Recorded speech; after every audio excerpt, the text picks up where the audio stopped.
Select Board hearing. Would you please join me in the pledge?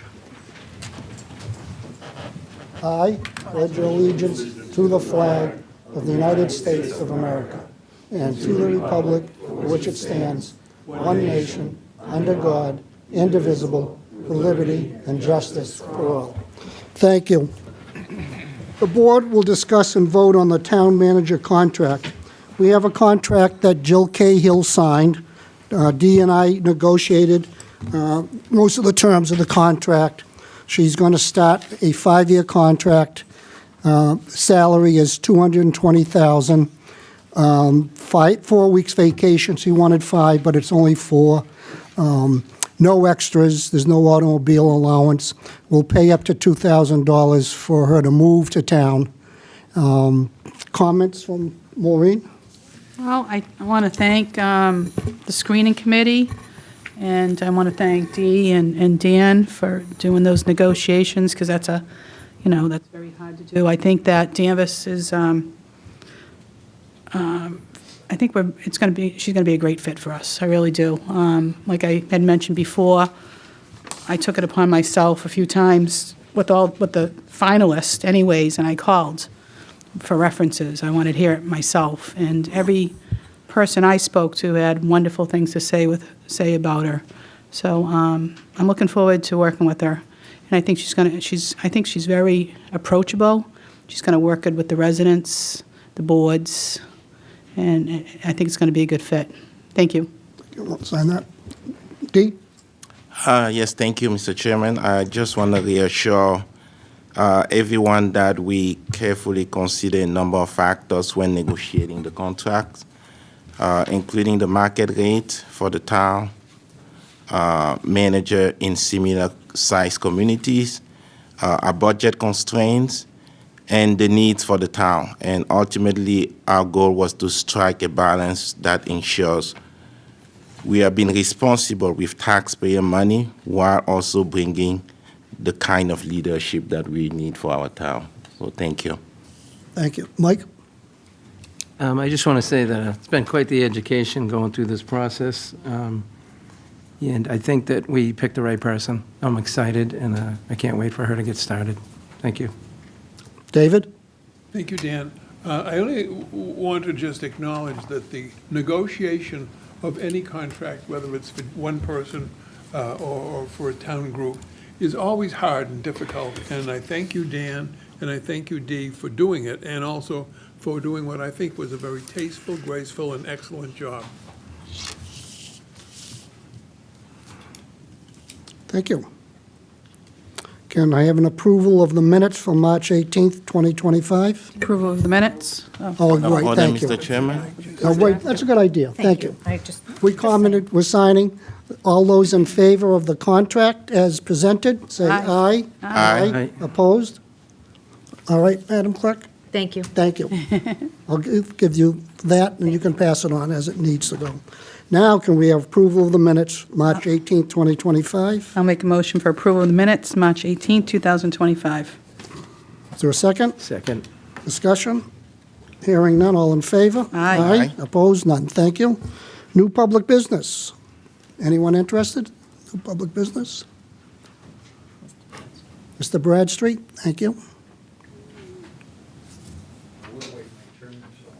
No, go ahead.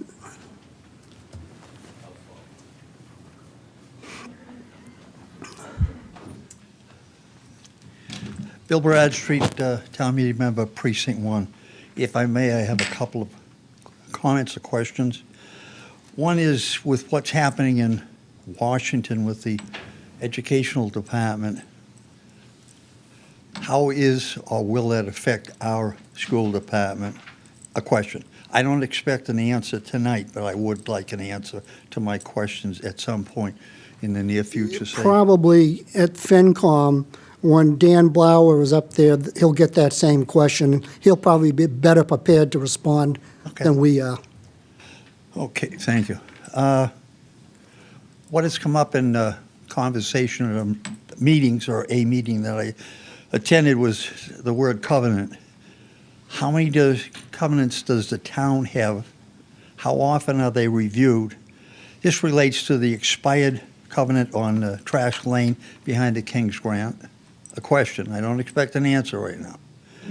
How many tax trusts does the town control? If these trusts have money that they control, who or how is the money spent or allocated? How often are they reviewed? And again, I don't expect answers tonight. I'm asking the questions, I would like an answer. Right, we'll send those over to the interim town manager, perhaps to come back next meeting or the meeting after with some response. The trust, that might be a good one for FinCon, but the covenants, when you can get that. I would be very happy with some Okay, information. we want to make you happy. Thank you. That's I why we're here. appreciate that. Thank you. Mark?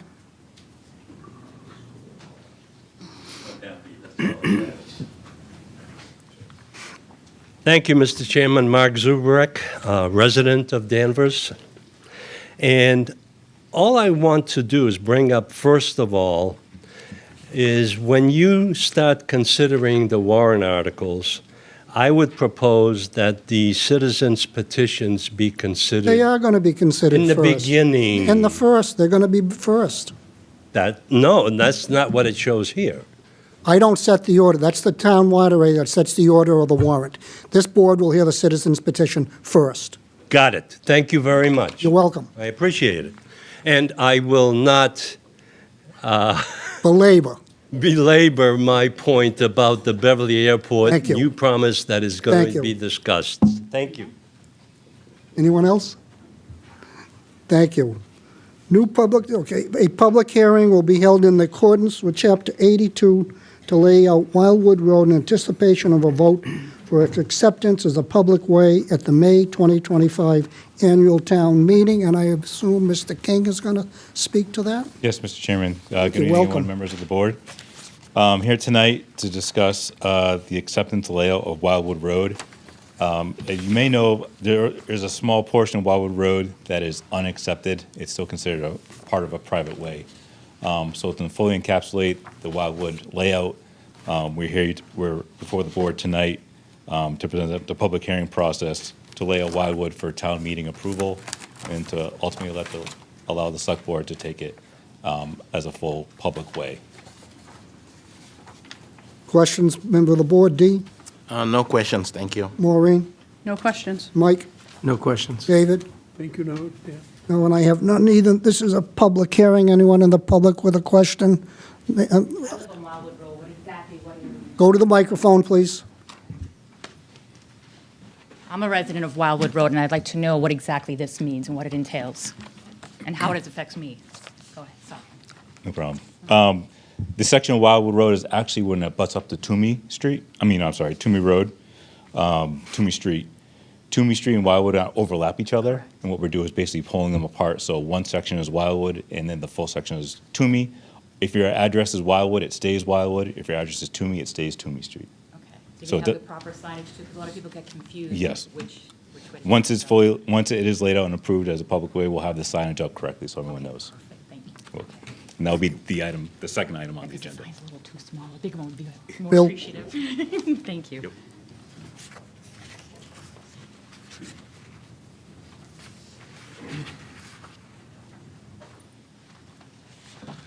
Again, Bill Bradstreet, Town Meeting Member, Precinct 1. I've asked before and I'll ask again, how many roads, streets, or ways are there left in town to be accepted? And I understand we only do so many a year because of the cost involved in our doing the work that the developers probably should have paid for when they did their job and didn't pay for it. Stephen, you have a number?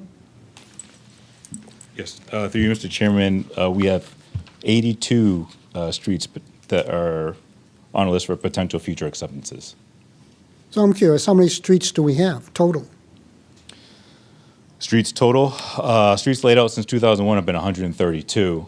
So I would almost double that to say that's what we have as far as full streets that are accepted. Okay. Any other questions? Motion to close the public hearing, please. Make a motion to close public hearing. Is there a second? Second, All in favor? Aye. Aye. What's the will of the board? Move as presented. No, you got to read this. I have to read that? Okay, I'm You're going sorry. to make the motion, take that. Okay, I'll make the motion. Let's see.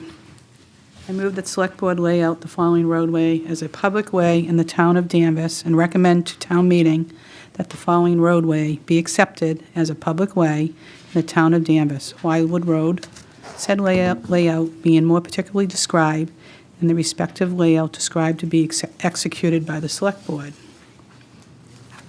Is there a second? Second? And then this, okay. All in favor? Aye. Opposed, none, thank you. Next, Stephen, a public hearing will be held in accordance with Chapter 82 to discontinue a portion of the layout of Tumi Street as a public way in anticipation of a vote at the May 25 annual town meeting. Stephen? Thank you, Mr. Chairman. Yes, now that we've laid out Wildwood Road, or proposed layout for Wildwood Road, that extends to where it needs to end based on the previous subdivision approvals, now we're going to discontinue a section of Tumi Street. That is it used to be a cul-de-sac, but the cul-de-sac is no longer there because Wildwood was extended. So this would actually discontinue a section of Tumi Street that extends over the Wildwood layout. Confusing, but okay. Questions in the audience? Hearing none. Motion to close public hearing, please. Motion to close public hearing. Is there a second? Second? All in favor? Aye. What's the will of the board? Move as presented. Motion will be, sorry, proposed motion for partial discontinuance of a public way. I move that the Select Board discontinue a portion of the layout of the following roadway as a public way in the town of Danvers and recommend to town meeting that a portion of the following roadway be discontinued as a public way in the town of Danvers, Tumi Street. Is there a second? Second? Discussion? Hearing none. All in favor? Aye. Aye. Opposed? None. Thank you, Maureen. The board will review the warrant for the May 19, 2025 annual town meeting. Mr. Conley? Thank you, Mr. Chairman. We have a full warrant to work through between tonight and Thursday. So we'll jump right in. Second meeting in a row that Mark has stolen my thunder, but yes, we are starting with the citizens' petitions. Before that, just a brief look at where we are in the process. This is Select Board warrant review. Finance Committee will review the budget the week of the 14th. The Finance Committee warrant review will happen later on the month, at the end of the month of April. The budget, the full, complete budget document is at the printer. Town meeting members will be getting it in the next week or so. We'll also put an electronic copy online this week as well. So we start with 3 citizens' petitions. The first one is Article 36, repeal of zoning, submitted by Mr. Zubarak. Just hold on one moment, if everybody would, please. So I can, Page 19. nope, okay, I just want to get the card up.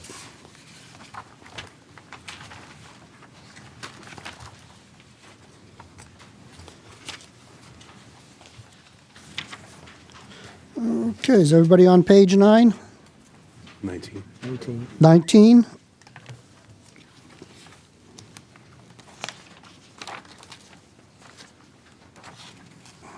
So Kathy.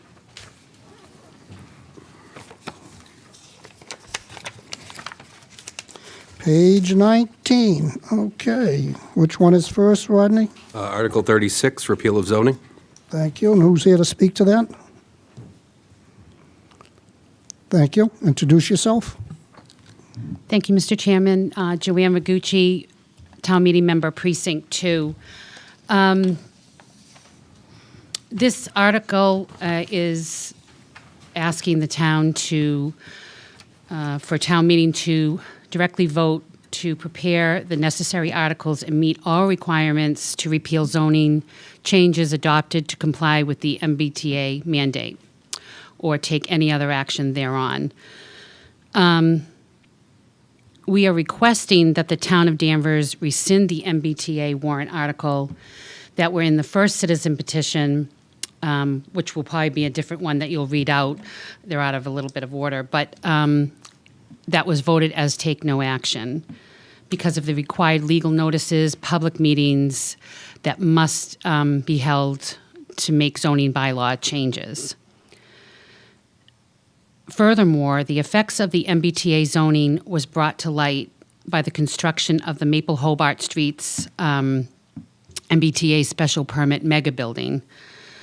A majority of residents in town are appalled at the size and the scope of this type of excess zoning.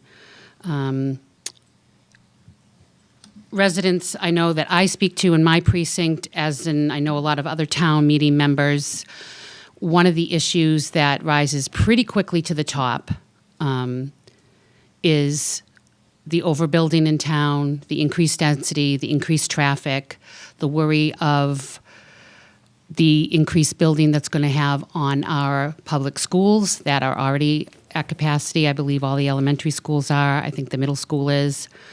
And also the stress on our first responders. With this increased density, coupled with the decrease in parking requirements, is a recipe for a big disaster in town. You can look as an example to Beverly, which was voted this past year the worst, top 20 worst towns in Massachusetts. And the 3 reasons why U.S. News voted on this was because of the overbuilding density, the traffic, and the lack of infrastructure. I know with Beverly, if you look in the Rantoul Street area, especially where they have a lot of mixed-use buildings, there's no parking. So all those businesses cannot survive because people are just circling and they give up and they'll go somewhere else, or they don't want to bother with the traffic going into Beverly. It's a big consideration for this town. So with the increased density, coupled with the decreased parking requirements, even at a 50% build, any projects will be allowed, but we cannot, maintain these build-outs and keep the character of the town of Danvers. If the state financially pushes local cities and towns for non-compliance, Danvers can join the communities to push back. We have our neighboring community of Middleton, who just joined, is suing the state. We have Marblehead. They sort of have the same mindset as a lot of people in this town. They don't want to lose the character. They don't want the increase in density. We understand that, development and progress is needed, but it should be to preserve the character of Danvers. It should be measured in all individual communities and not some size one-fits-all mandate that the state is pushing. Furthermore, one question that I do have, I'm not sure if Rodney can answer, but one of the carrots that the state held out to all the towns in order to comply with this law was that they could apply for state grants. If they did not, they weren't allowed to. And my question is, since this MBTA mandate has been implemented, how many state grants has the town applied for, and how many has it been awarded? Is that something the finance department can answer? A round number. Yeah, so I don't have a round number because we get grants monthly between schools, public safety, specifically for this grant. So we received our letter a couple weeks now, I think, from the Secretary of Housing, and the agency changed names 3 times over now, but the Secretary of Housing, saying that we are in compliance with 3A, and as a result, we're now eligible to apply for the Catalyst grants. Thank you, Aaron Henry, our Director of Planning. We're able to apply for that one as well. Salem was just awarded $1 million grant as part of that program. So again, So that's gone for this year? No, it's a rolling grant. It's a rolling grant. Okay. That's the only one the town has applied for or is going to apply for since that, or? Like I said, we apply for grants consistently. Specifically to the 3A, that's the only specific one that I know of that's tied specifically to 3A, but various other grants we apply for that we otherwise would not have been eligible for.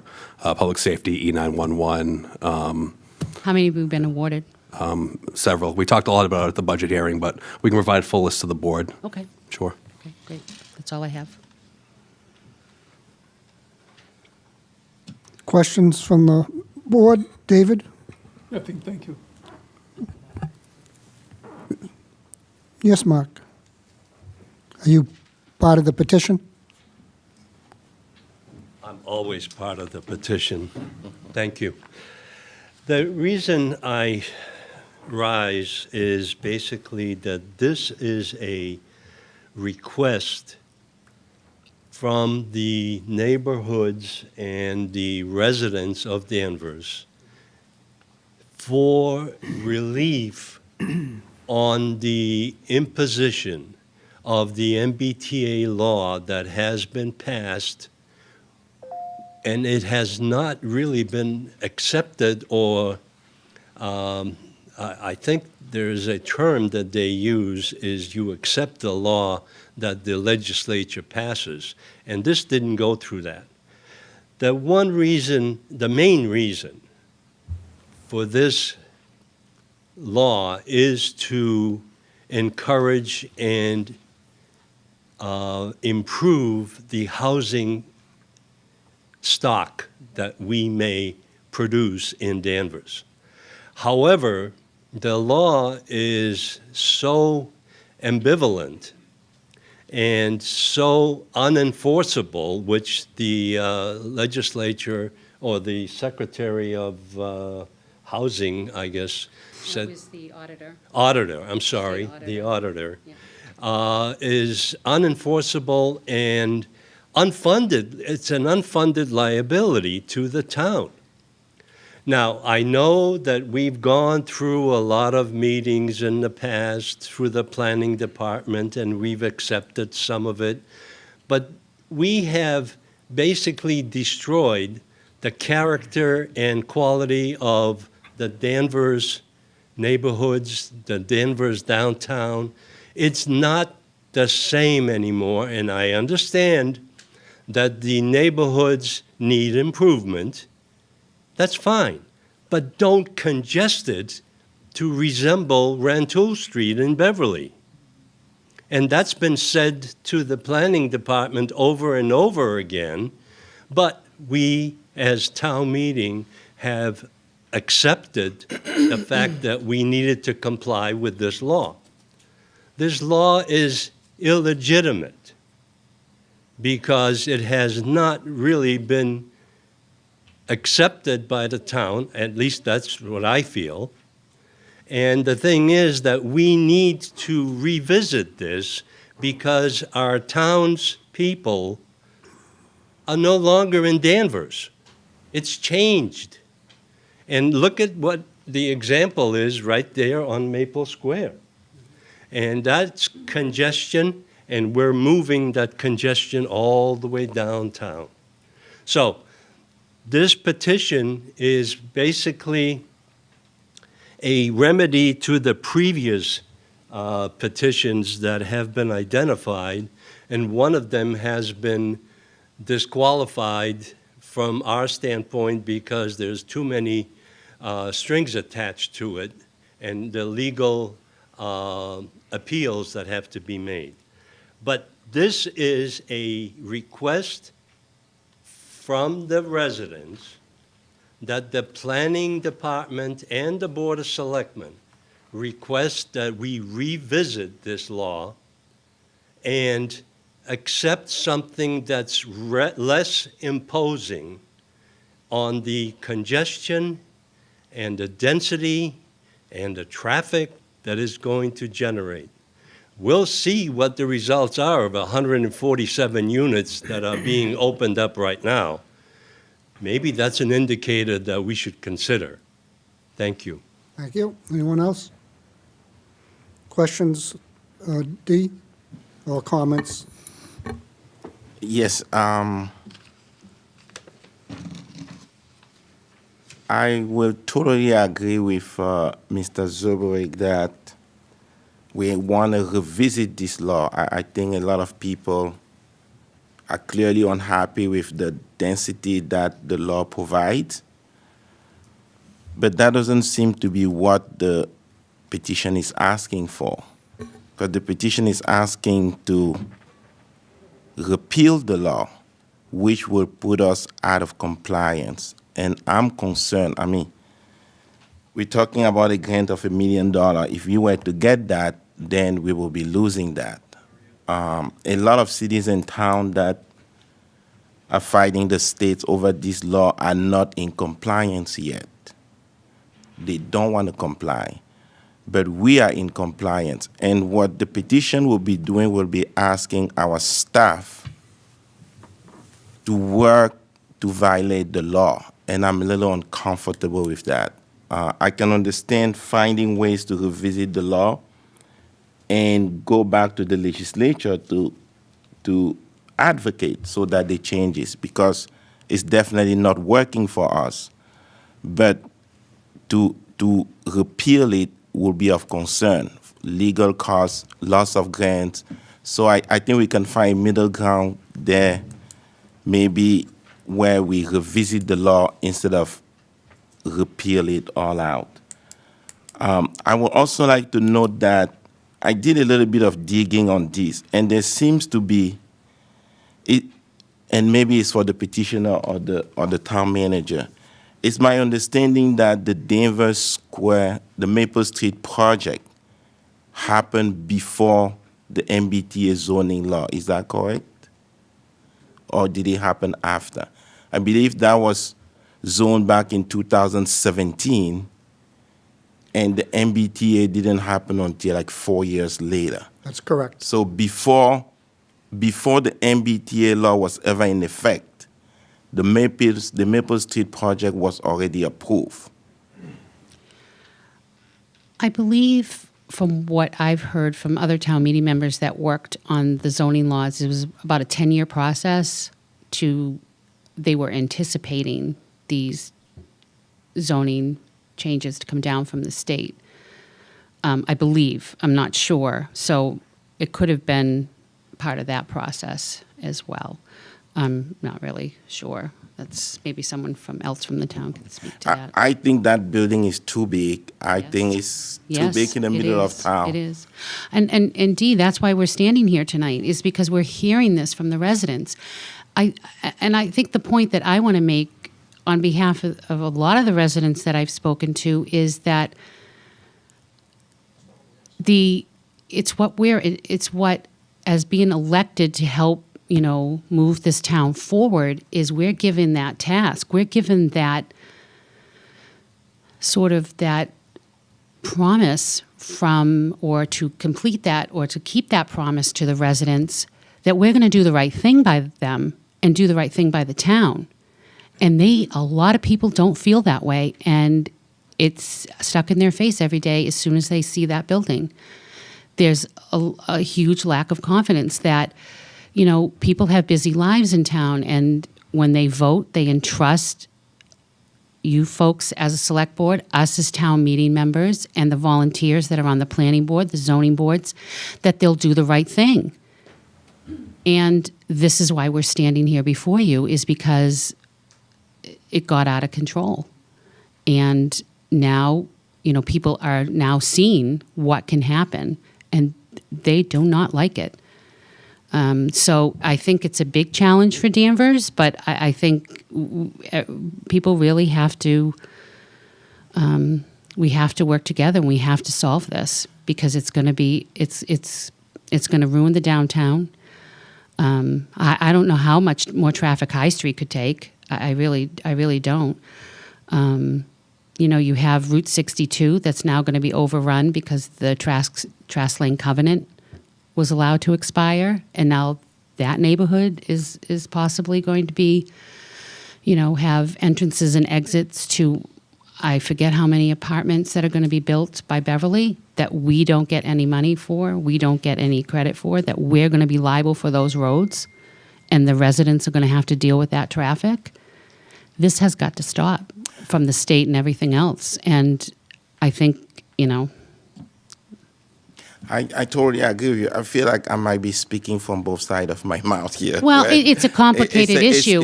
You can yeah. see both sides, and I think it's a very complicated issue. And I think it's, no one's against anybody, but I think it's a huge complicated issue for the state, for the town. And the state has put the towns in this position, and They the cities. have, They and have, unfairly. And, I think we really have to maybe, talk to our two representatives in the State House, but I don't know if, to really say, hey, we need some relief from this. I do think, not to interrupt, I think we have to fire on all cylinders. My only thing is I would never not want to comply with the law. And that's my concern. I understand that, yep. Because I do think that we have to be smart about it too. Mm-hmm. We're angry, we don't want it, but we don't want to make matters worse. Mm-hmm. And a petition like this might take us down that lane. I think having conversation with the planning board, zoning, how are we issuing variances or special variances? How do we work on decreasing the density and bringing that as a package instead of just saying we are not going to comply, end up in lawsuits, and then losing grants. I mean, I don't know where we're going to get an extra $1 million next year if we don't get this grant. Are we going to fire police officers or teachers? So there's just a lot of other implications of non-compliance. But we definitely cannot just do nothing. I think conversation into, there's other warrant articles there that I definitely be willing to support, where we can start to have those discussions in a compliant way. Thank you, Mr. Chairman. Thank you. Maureen? Joanne, I think you and Mark and the group have done a great job. I do agree with you that this has to stop. I think also I read that Raleigh, too, is fighting it, too. Okay. Yeah, so you can add that to your that one, notes. Yep, Raleigh. The list is growing. It's growing and growing. There are issues about overcrowding, the density, the traffic, the parking, the strain on our schools and our services. I'm here to help you, so I'm here to support you. Michael? Thank you, Dan. I think there's been a lot of great points tonight. Thank you for coming up and speaking. Dee made some excellent points. Thank you for that. I understand we want to comply. I think this is a good starting point, though, because we do need to push back. We're going to lose what Danvers is all about. I think our planning has to be much better than what's happening. If they want to take High Street and fill it with buildings, they should look like they belong here, not these flat top buildings. I don't think the average person is against having some more housing. We just should have more control over it. And I don't think the state should be coming in and telling us what to do. We live here. So, I'm in support of it, and I understand the dance. We have to try to figure that out as well. Thank And you. if I could, I'm sorry, I forgot to say, we talk about them dangling that carrot with the grants. Well, remember, we're getting a good town manager coming, and she knows a lot of people, and, she's done a lot of grants. So I don't like you said, them telling us what to do. We have to go through the proper procedures, but I think the grants, we can look elsewhere for, too. David? I have no comment except to say it's beautifully presented. I'm very sympathetic. When I first noticed what had happened along Cherry Street, which used to be a residential street, and all of a sudden it became like Rantoul Street, I was astounded. And so that careful attention to the rules is really important. And this is my last month sitting here, but maybe I can become more active with you when I'm would done love that, with my David. work here. You do a We'll nice, have coffee, David. you do a beautiful presentation, and that's very important. Thank you. Thank you, Joanne, for the presentation. The board is discussing, hold on, your presentation, a lot of good points. It really was done in stages. Maple Square, 40R was part of that piece. We got money for that. Then we looked at the live-work area and the downtown area. And then High Street, when the MBTA law took effect about 2 years ago, we were already somewhat in compliance. We had to tweak it a little bit. Town meeting has been supportive over the years. But I think really what we need to do is sit down, the planning board, planning staff, zoning board, select board, and develop some type of master plan, long-range plan, where we can plan out economic development and building of houses, especially on the Endicott corridor and the Route 1 corridor, and not necessarily in our neighborhoods. We really need to have a plan that we can adopt and react to over the next few years. Unfortunately, these petitions, well-meaning, but you're taking shots at things that have already happened without any long-range planning. And I think that's more important, that we have something that we can say, this is what Danvers wants to look like, and that's the goal. Reasonable and attainable goals, but set goals nevertheless. So that's how I will continue to work in the next couple of years, is working with all parties to get a plan that we all can accept.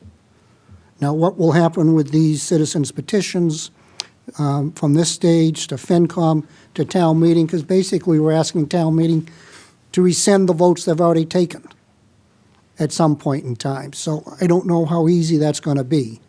But I appreciate the petitions coming before us, speaking your thoughts, your concerns.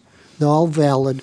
But sitting here, it's just hard to say, let's wipe the slate clean. We really can't. We really need to develop a plan. And I hope that you'll be a part of that process. Mark, you had something to offer? Yes, please. And I think we're on the path of recovery, because what this article says is to prepare the necessary articles and meet all other requirements to repeal zoning. Now, they don't necessarily have to be repealed, but they have to be considered, and that's exactly what we're talking about here. The one thing that I wanted to bring up, and Dee brought up the very good point about the grants. The grants are promises in the future. We haven't got any grants as far as I'm concerned, We because haven't applied. I know, and what we're talking about is Salem. Salem as a city applied for a grant, and they got $1 million. But they approved it before we did. They were approved by the state before we were. We're not in the same sequence. That's true. That's true. The thing is that what we are asking about is the character of Danvers. We want to keep it, and we want to have the planning department consider the facts of this discussion, instead of sitting back and saying, hey, we complied with the law. Sometimes laws have to be contested. So there are a lot of communities in the North Shore and the South Shore that are contesting this law, and they're getting punished, but we need to consider what Danvers is supposed to be. Thank you. Thank you. So choices here are to move this forwards favorably, Bill has something. unfavorably, or neutral. Go ahead, Bill. Please. Could I make another comment? You may. And another thing to consider, Mr. Zubrick and Joanne, is when I also look at the law, it said repeal zoning changes. And obviously I'm not a lawyer or a legislator. We also want to be specific as to what is it that we want to repeal within that law. Because I'm sure there are things in that law like something like open space that we want to keep, right? We don't want to say that we don't care about open space in Danvers. So if we were to repeal that law, then we'll be saying everything goes. So I think we can refine this in a way where we are more targeted as to the density. Parking has been an issue, instead of just saying we are not going to comply with this law and fight it out in court. Another point that I would like to make is the reason why I'm reluctant in supporting it in its state. If this were to pass town meeting, it's my understanding that the AG has to approve it. So it will be like we saying to the state, we are not going to be in compliance. We'll be fighting it out and losing grants and funds and lawyer fees. But even if they don't approve it, we're still going to be in compliance because the AG hasn't signed off on it. So we'll be like in that middle place where we are not in compliance, but we are not in compliance. So I do think it's something that needs to be addressed. We want to be targeted and focused and play the long game where we sure don't change the character of our town. Thank you. Bill?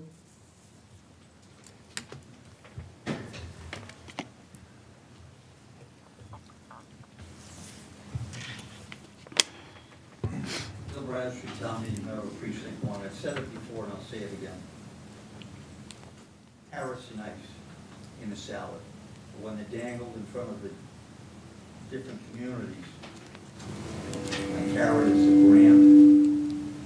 Grants might be good, but everyone should realize they come with strings. Nothing's free, and we might not know what the future will hold if we accept a grant.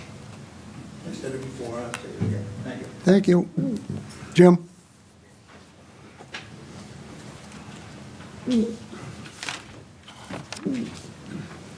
Jim Rose, Town Meeting Member, Precinct 3.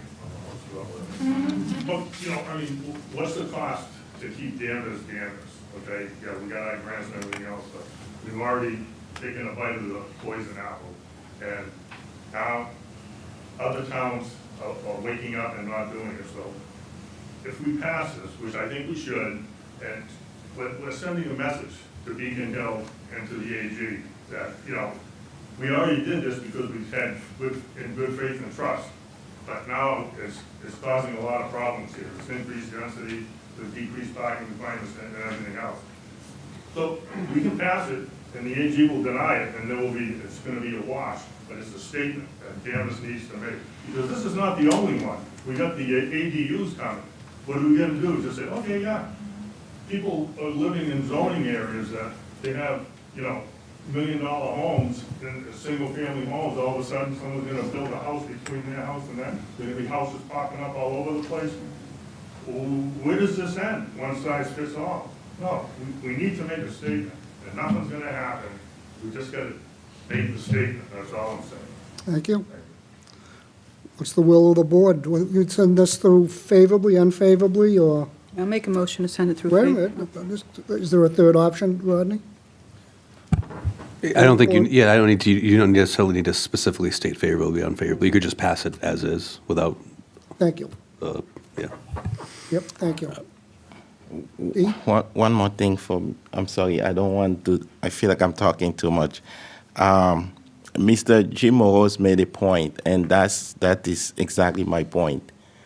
Just passing it for the sake of passing it, to make a point, I think we want to be more practical. And we also want to, you talk about the ADUs. We are not in compliance. Like, if that comes down, it'll be contrary to our local zoning law. So they will be telling us to do things that is not allowed, that we don't allow ourselves to do. So that's a different situation. And again, most of these cities and towns are not in compliance yet. So that's why they're fighting it. We are already in compliance. And to ask our staff to work on something to violate the law is just, I think, morally problematic for me. And it's not that I don't support it. It's just that we can refine it and be more specific into what exactly we're trying to repeal. Thank you. I think I've had enough. Okay. Did you want to make a motion, Dee? What are the options? Do we? Pass it as is, vote favorably, vote unfavorably. In its state form, I'll move that we pass it unfavorably. Is there a second? Second. Discussion?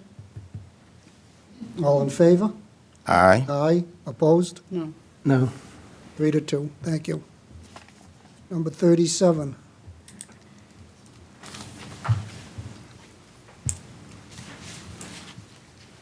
37 is the citizens petition MBTA zoning. Can't make a motion to move it favorably now? It passed, the motion was made, All yeah. right, so, okay. Thank you. Just want it clear on record. Yep. Joanne, are you speaking to 37? Yes, Mr. Chairman. Thank you. Okay, I'll read out the petition. This is Article 37, Citizens Petition MBTA zoning, to see if the town will vote to have the Planning Department discuss and incorporate zoning bylaws updates to specifically address the overdevelopment created by the MBTA zoning requirements of increased unit density and decreased parking requirements. During their 2025-2026 normal zoning review and update public meetings, or to take other action thereon. The MBTA zoning updates allows 14, 16, and 24 units per acre with less parking requirements. This zoning is exemplified by the four-story complex, as we've discussed, on the corner of Hobart and Maple Streets. They also allow up to 36 units per acre on High Street from downtown Danvers. It says 35. Oh, excuse me, 35. Is that correct? Is it 36? I have 36, but you guys have 35. So they'll have to be corrected if it's a typo. Okay. Thank you. Okay, from downtown Danvers to Route 128. There are numerous initiatives by Beacon Hill legislators, and as we discussed, of cities and towns to remove the mandate requirement of this MBTA zoning law, so that each city and town can maintain their local community character, demographics, and personality. Basically, we want our home rule back. Danvers needs this also to decrease the density and increase the parking requirements to meet the Danvers community character. As of, I think we've discussed too, on March 19th, the town of Middleton announced that they have filed suit to challenge the MBTA zoning mandate. That's our direct neighbor.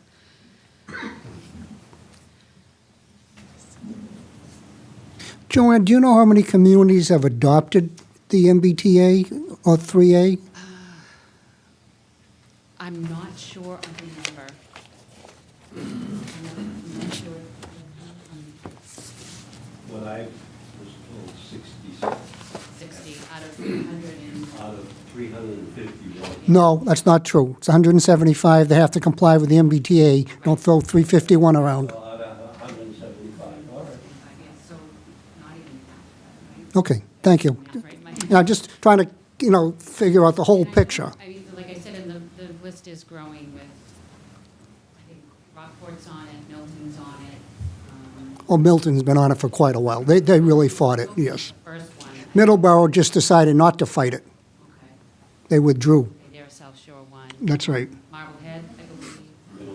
Middleton just got on. Yep. So, yeah, so I know that list is growing. Okay. Anything else you want to offer? No, just one point that I wanted to make was that a few months ago, we had a presentation by a consultant that the town had hired on sort of housing in Danvers. They did a housing. Housing production plan. Yeah, exactly. And one of the things that struck me in this gentleman's presentation was that they kind of said that Danvers wants single-family homes. And this sort of MBTA law with, like apartments and mixed use is sort of, kind of two sides of the coin. Is do we do single-family homes or do we get inundated with all these high-rise apartment buildings? So I think it's a little bit in contrast to what we have on the books and what this consultant was saying, what he recommended or what they got, for Danvers and people in single-family homes. Okay, thank you. Anyone else? Jim?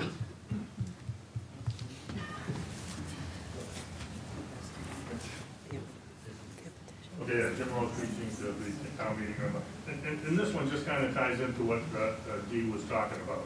it's a kinder, gentler, you know, let's just build this in, and if anything happens with all these lawsuits with the other towns and the laws change, we just want to be aware of that as we go through our normal zoning updates for the next year, and make sure that the citizens are aware that they can come to the zoning meetings or the planning board meetings and have direct input as to what's going on with the zoning and what. There's going to be new developments, things are changing quickly. I mean, the law's already been changed 2 or 3 times to my knowledge, because it's very defective and with everything happening, we just want to be on top of this. So if I may, Joanne, just to get a better understanding of the petition, to see if the town will vote to have the planning department discuss and incorporate zoning bylaw updates, specifically addressing overdevelopment created by MBTA zoning requirements. So you're limiting yourself to just the MBTA zoning requirements. There's so many other zoning areas and zoning things that we could ask the planning board to review, and you just want us to limit it to what the MBTA law is doing on High Street. You're not looking at the big picture, in my opinion. Well, let me, Excuse me, Jim. Don't jump so fast. I'll let him know when he can go.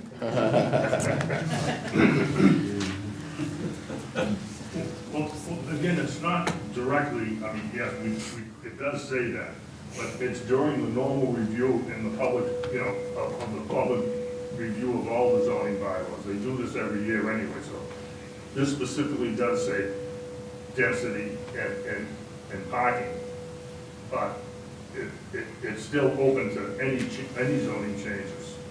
That's going to be discussed year-round. The way the language is, it limits the planning to just addressing MBTA, and I think we need to do a better job and more efficient throughout the community with a master plan. And you just want to look at High Street. I don't think this is all-encompassing. No, this doesn't even say High Street. It just says, Well, MBTA, that's where it is, High Street. That's the area in question. and, well, okay. I'm just, you know, Okay. you're only taking half a bite of the apple. Anyone else in the audience?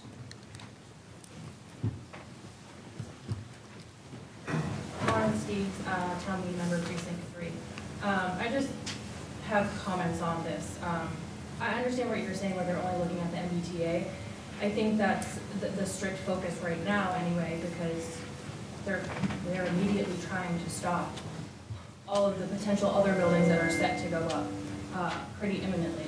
And then I think, just a point of clarification, Middleborough did drop the lawsuit, but it's because they came to a settlement within their town, and they also have a right to go back to town meeting if the zoning doesn't come out to the way that they wanted. So yes, they dropped the lawsuit, but because they came to a specific agreement, which is what I think what people in this town are looking for. They're looking for our zoning to be updated, and I don't know if anybody in here is a land lawyer besides Judge Mills, but I think everyone's just trying to do their best to do what they think is the best to keep the town looking the way that it is and to have the characteristics of the town that it has been for the years that everybody has lived here. So I think just a collaborative effort on everyone's part would be the appropriate way to go about all this.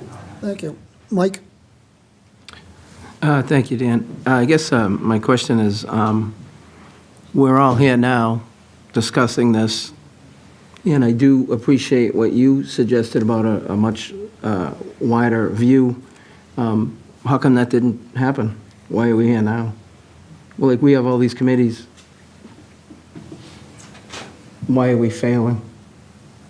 We're about to build Danvers into a city, and the state's making us do it. Everything was fine till MBTA came along. Then all of a sudden, we're looking backwards. So I guess we need to get a lot more people involved so that we can figure this out and push back correctly. Thank you. David?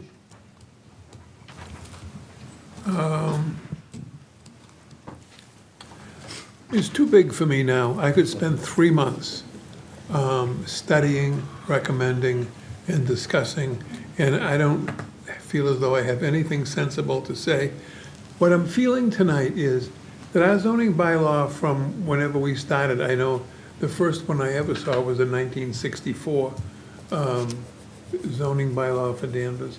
And it seemed to me that it was working quite well as amended through the years. All of a sudden in the last 10 years, Cherry Street, Rentoul Street in Beverly, all of a sudden, seeing these large things, I'm kind of caught between the law, which says, a citizen has a right to use her land in accordance with law. And if the land is zoned for apartments, it can be used for apartments as long as all the details are met. And at the same time, it is not up to the town meeting to tell the planning department what to do. I think that it is the job of the select board to listen to the citizens and tell the town manager what the direction is to be for further development in Danvers, including any revisions that are necessary or even considered for the zoning bylaw.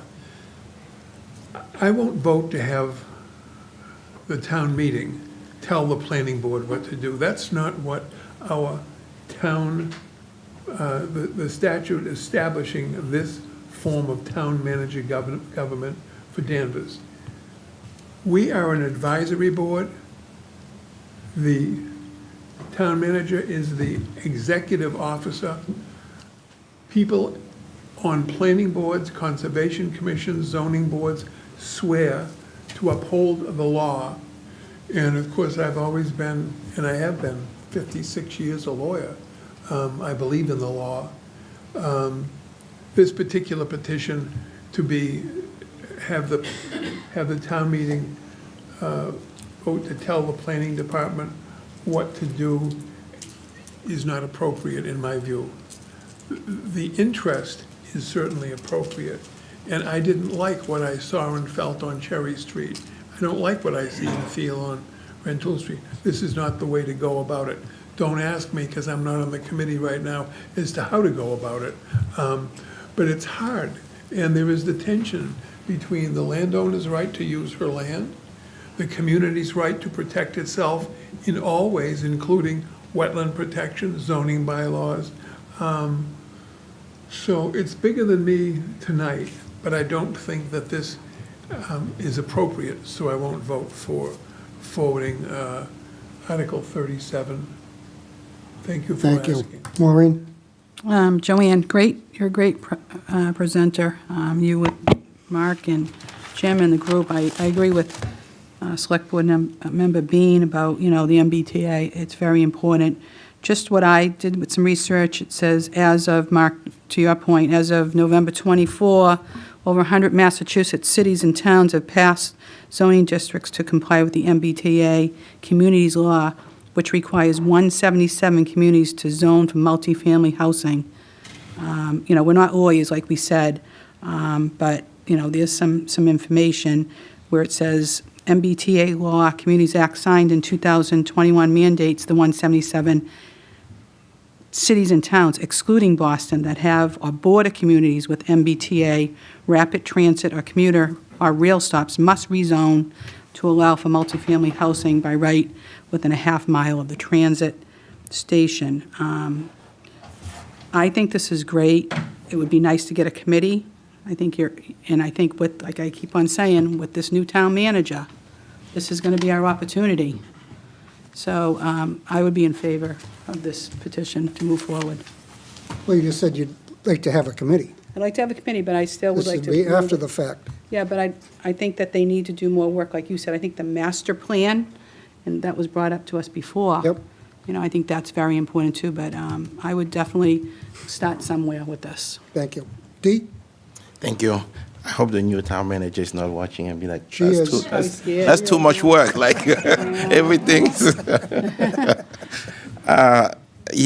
Thanks for the presentation. And this petition, in my opinion, is more targeted.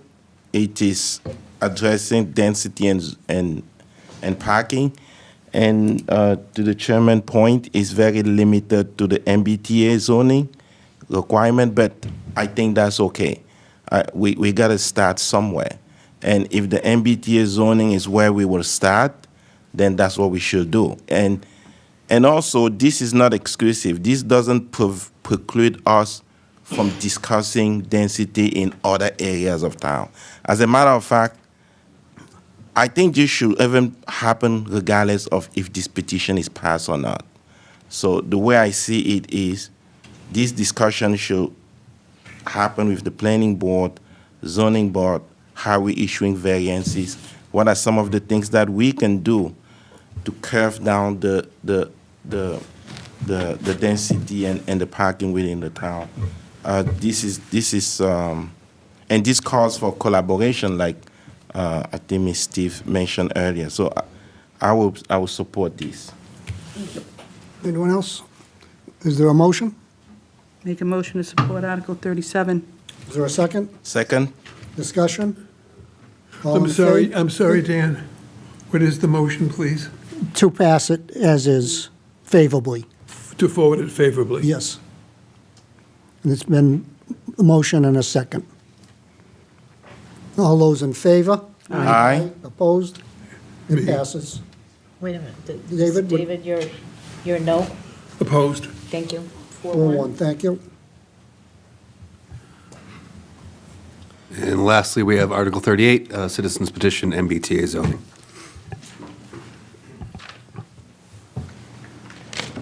Joanne, did you volunteer for this duty? Well, I see Mr. Morose's name on this petition. Continue. I won't answer that one, Dan. I should say, Mr. Chair. Okay, Article 38, Citizens Petition, MBTA zoning, to see if the town will vote to rescind, this is Article 38, correct? Yes. Okay.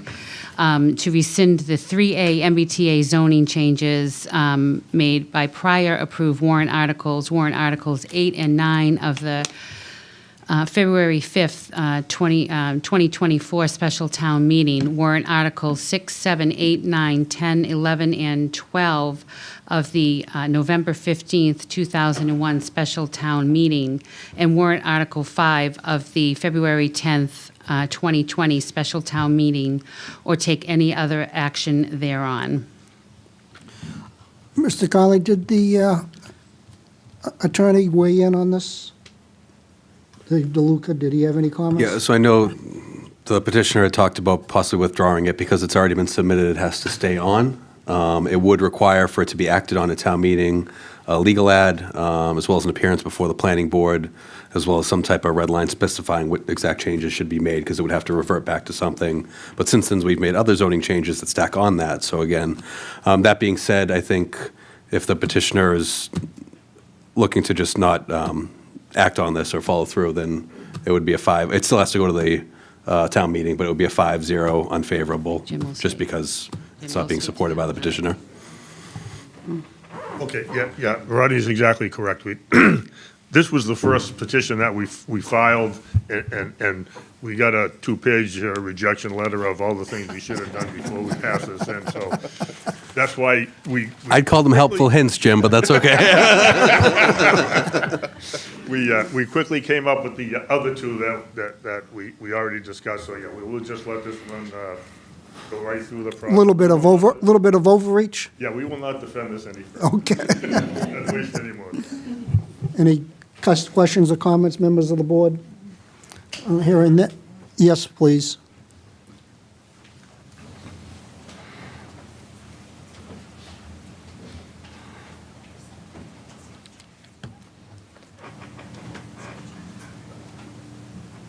Conrad Dickey, town meeting member, precinct 5, lifelong Danvers resident. As evidenced by today's my first day on Medicare, so I don't know where all the time has gone. But, as I listen to a lot of the comments here tonight, a lot of this discussion we're pointing at the MBTA. I would also say that prior to the MBTA, what's going on in this town is basically against what zoning regulations we have here currently. So getting the sense that this is the MBTA's fault, but a lot of this is what we've done to ourselves. And if I think back of a long time ago, I don't want to quote the date, but I think at one point in time, we put a building moratorium on town. And given what I'm hearing today and all the craziness, I would ask, for you, Chair Dan, or maybe the town manager, what would it take to put a building moratorium on until we got our act together? I have a little background on that, but I'm not an expert. We can't just wake up one morning and say, no more building. I think there's a process. And I don't know if Rodney has information on that, or we'll have to do some research. What's entailed in doing a moratorium. I'm sure it would be probably a community vote, not a town meeting vote. I'm just asking. I think so. May not be a bad idea, given what we're. It's worth checking out. So, Thank you. yeah, thank you. Okay. What's the will of the board on this Article 38, please? Move to Move that forward we- with unfavorable. Strike? Thank you. Is there a second? Motion is to move it forward unfavorable. Second? Discussion? Hearing none, all in favor? Aye. Opposed? None. Thank you. Joanne, thank you for the presentations. Very well done. So we had a mixed votes there. Interesting.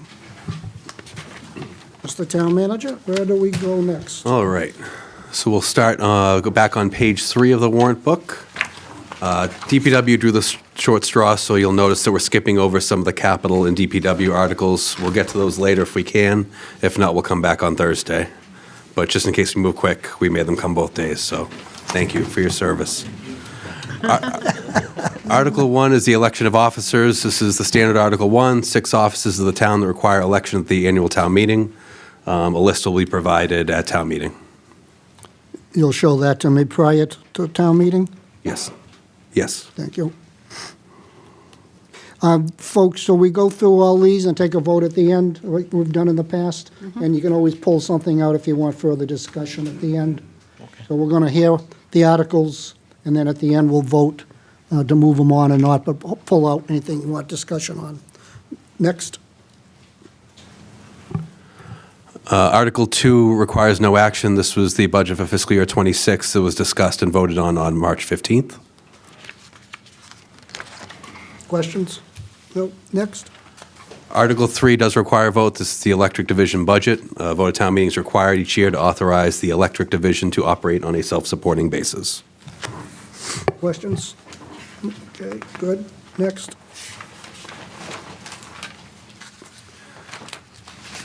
Article 4, again, this one requires action, although we received their budget presentation on March 15th.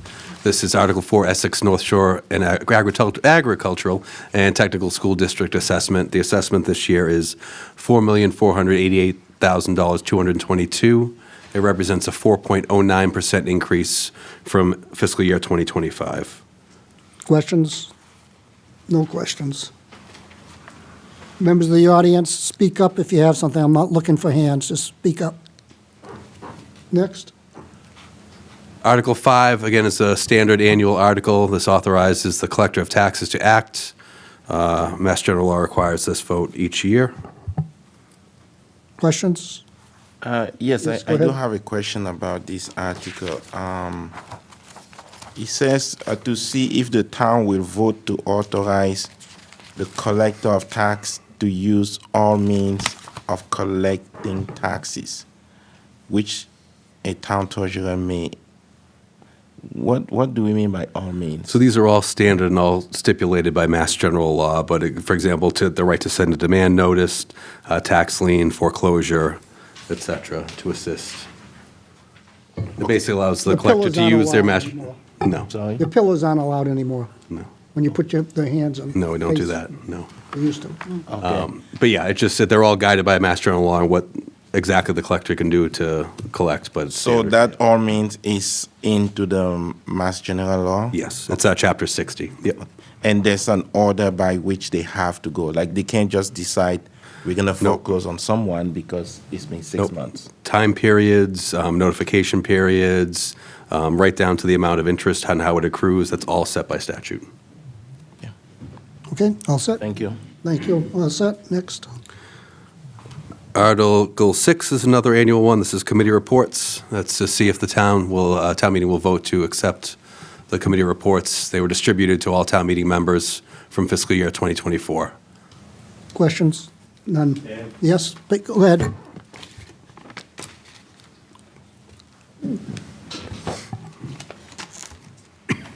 My only question on this item is that last year at the annual town meeting, we had warrant articles that were passed and debated, and I was wondering whether there's going to be a report on those articles, because I was sponsor for 2 or 4 of them, and 2 of them passed at town meeting, and I'm just wondering what actually happened with them. So is there going to be a report from the town, to the town meeting about last year's articles that were presented as citizens' petitions? What is a There's mechanism for that? We can provide an update on the status of them. Thank you. Any others? Okay, next.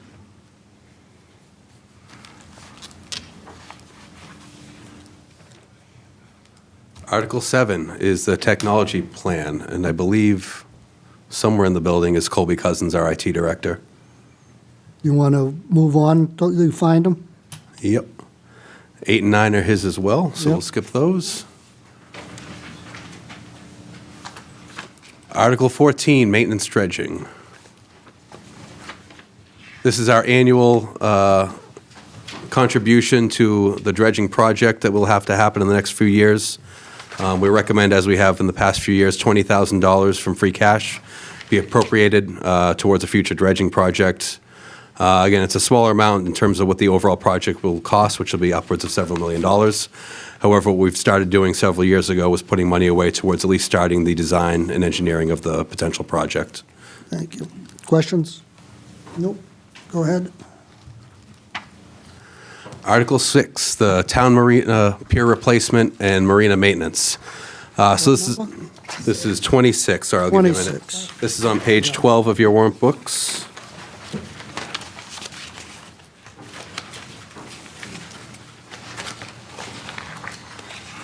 Okay. So we had talked a couple months ago now that the town was awarded a competitive grant from the Seaport Economic Council to repair and replace the marina pier. The total cost of the project would have been close to $500,000. Luckily, we were successful in achieving a grant for $350,000. We've also had some available funds to do some of the work to get us to that point, and the request is for the $100,000 match to finish the project, or to start and finish the project. When will the work be done? I would defer to Chris Sanborn, our Natural Resources Director, who's here to answer any questions. And was he responsible for getting the 350? He is.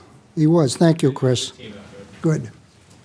So we plan to start the work at the completion of the boating season in November, and it should take no longer than a month or 2. Okay. Thank you. Thank you. Anyone else? Questions?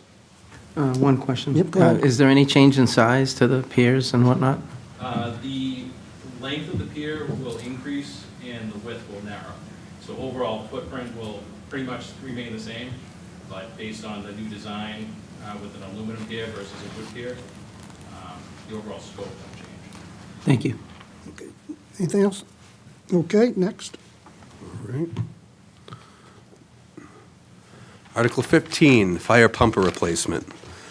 So the Danvers Fire Department is requesting $1.1 million in free cash to purchase, sorry, this is page 7 on your warrant book, to purchase and equip a new fire pumper. Our current one, engine 2, is 2012 model. It's roughly a 3-year lead time between ordering and rolling off the lot here to Danvers. There are also some options to get a slightly less costly version that could be in the pipeline, and we could get it a year or 2 earlier. There's also potential for a grant opportunity that we're submitting as well, an AFG grant, which could cover as much as 90% of the total cost, I believe.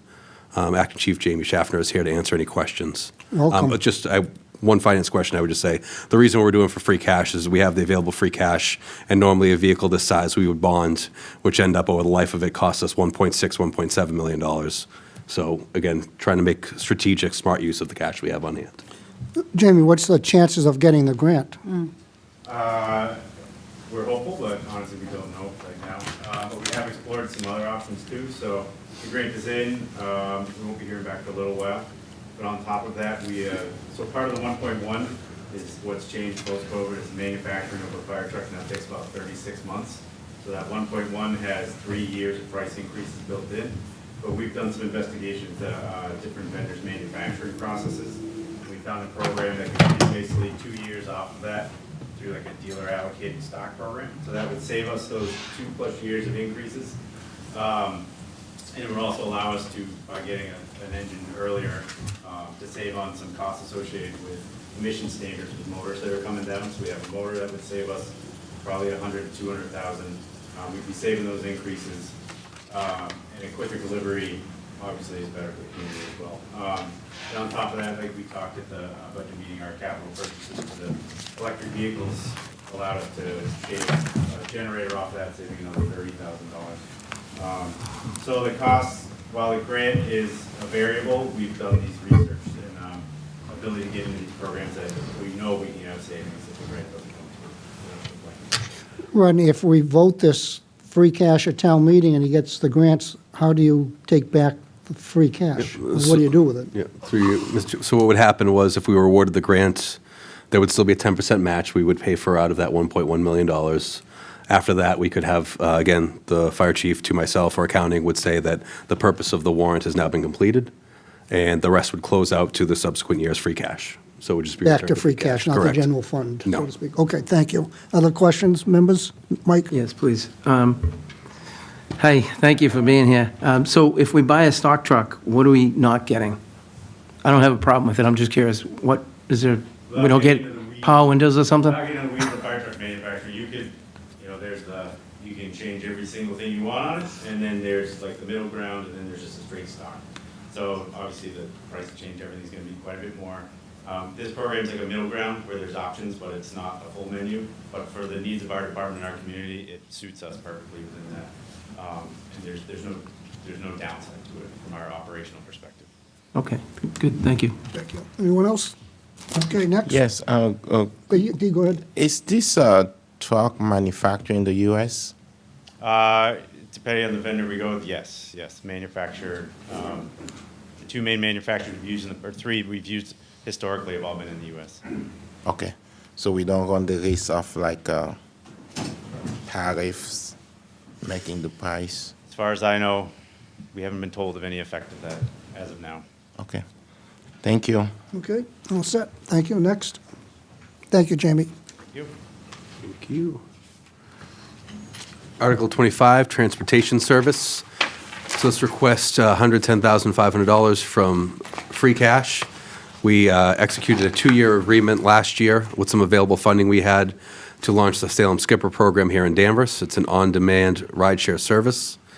And now I lost Aaron Henry. I should have had them all here present and locked up until I needed them. So, Aaron, please. Okay. I guess we'll skip that one too. Oh, he's coming. So yeah, it's an on-demand service. It's part of a $2.3 million grant the city of Salem. Maybe we should close the door, received. but I know. we can't. We received, the city of Salem received a $2.3 million grant, which we've partnered on, which heavily subsidizes the cost. Again, this is year 2. We did the first year with available funds. This would be the second year, and then we can make a decision moving forward beyond that. It also has provided data that has helped to make our case to the MBTA in terms of reestablishing a local bus route through downtown. So it's been helpful in that area as well. Aaron, I don't know if there's anything else you wanted to hit, but yeah. Did I just take a survey on this? No, No, it wasn't on this. similar, doing Similar. transportation survey. Okay, that's what it was. Okay, thank you. Questions, board members? Mike? Who's, who's answering? Is it Aaron? Are you stuck with this? I'm sorry. What kind of volume do we have with this Salem Skipper? Do you know? We're seeing a little over 100 trips a day. Oh, wow. Wow. To and from, so those are trips into Danvers and from Danvers. And just as a point of reference, when the MBTA cut service to town, we were having an average of 16 buses. So we are seeing better participation in this service than we had in the past, and we are still seeing gains on a monthly basis. I think to Rodney's point, we cannot commit to anything, but it does look like we're having a productive conversation with the MBTA, so at this point, I do not think, you won't be probably seeing it from me, year 3 of the Salem Skipper, because I think if we are successful and things stay on the trajectory we're on, proving to the MBTA that we have transit demand here in town, and that they're understanding that. Thank you. Okay, anyone else? And Aaron, quick question. As of now, it goes to the train station, right? Could we have it go to like Logan Express as well? Is that part of the route? The restoration of the bus service? No, the Salem Skipper. The Salem Skipper service area does include delivery treatment. Okay. Thank you. Okay, anyone else? All right, next. Yes, I'm sorry, Mark?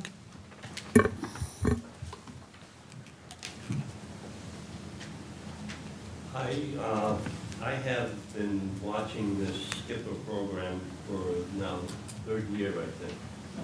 No, second year? Second year.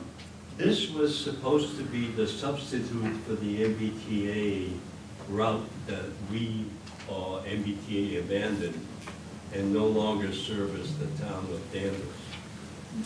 So I'm just concerned, every single year we go through a grant program and this Skipper bus service or service is grant funded. And that's through the state, I believe, and no, so, okay, maybe I'm wrong. But I'm concerned about this is something that's going to be implemented or has been implemented, but it's going to become a revenue outfall from the town because we're going to be supporting this thing sooner or later. I'm just concerned, and I'm very hesitant that, this is a service, but where the heck is MBTA? I thought we were an MBTA community. Well, you just mentioned, Aaron, do you want to repeat yourself? I'm sorry to have you do that. So this is a federal grant that we received through the city of Salem. We're requesting funding for year 2, so it's been operating for about, I think we started in May of 24. There's no, again, there's no future obligation. We're in a 2-year program, this is year 2. And as I said, I don't think at this point, we've proven to the MBTA that we should, as a community, receive better service than we have since COVID. And again, those conversations are progressing well. We're not yet in a position to say that we're going to have restored service to downtown Danvers, but things are looking very good in that regard. Thank I don't you. see any future obligation. Thank you. I just, every time we get into a grant situation, ultimately the taxpayers get to pay the bill at the end. That's all I have to say. Anyone else? Yes, Mr. Yes, Chair. please. Yep, go I'm ahead. itching to talk. I've written so many grants in my life. We just have to be smart about it and know what we get and what we're getting it for. Grants are not a bad thing. Like, I can assure you, if we have good grant writers and target grants, we could save a lot of money and provide more services for less. So I just don't want us to disparage grants.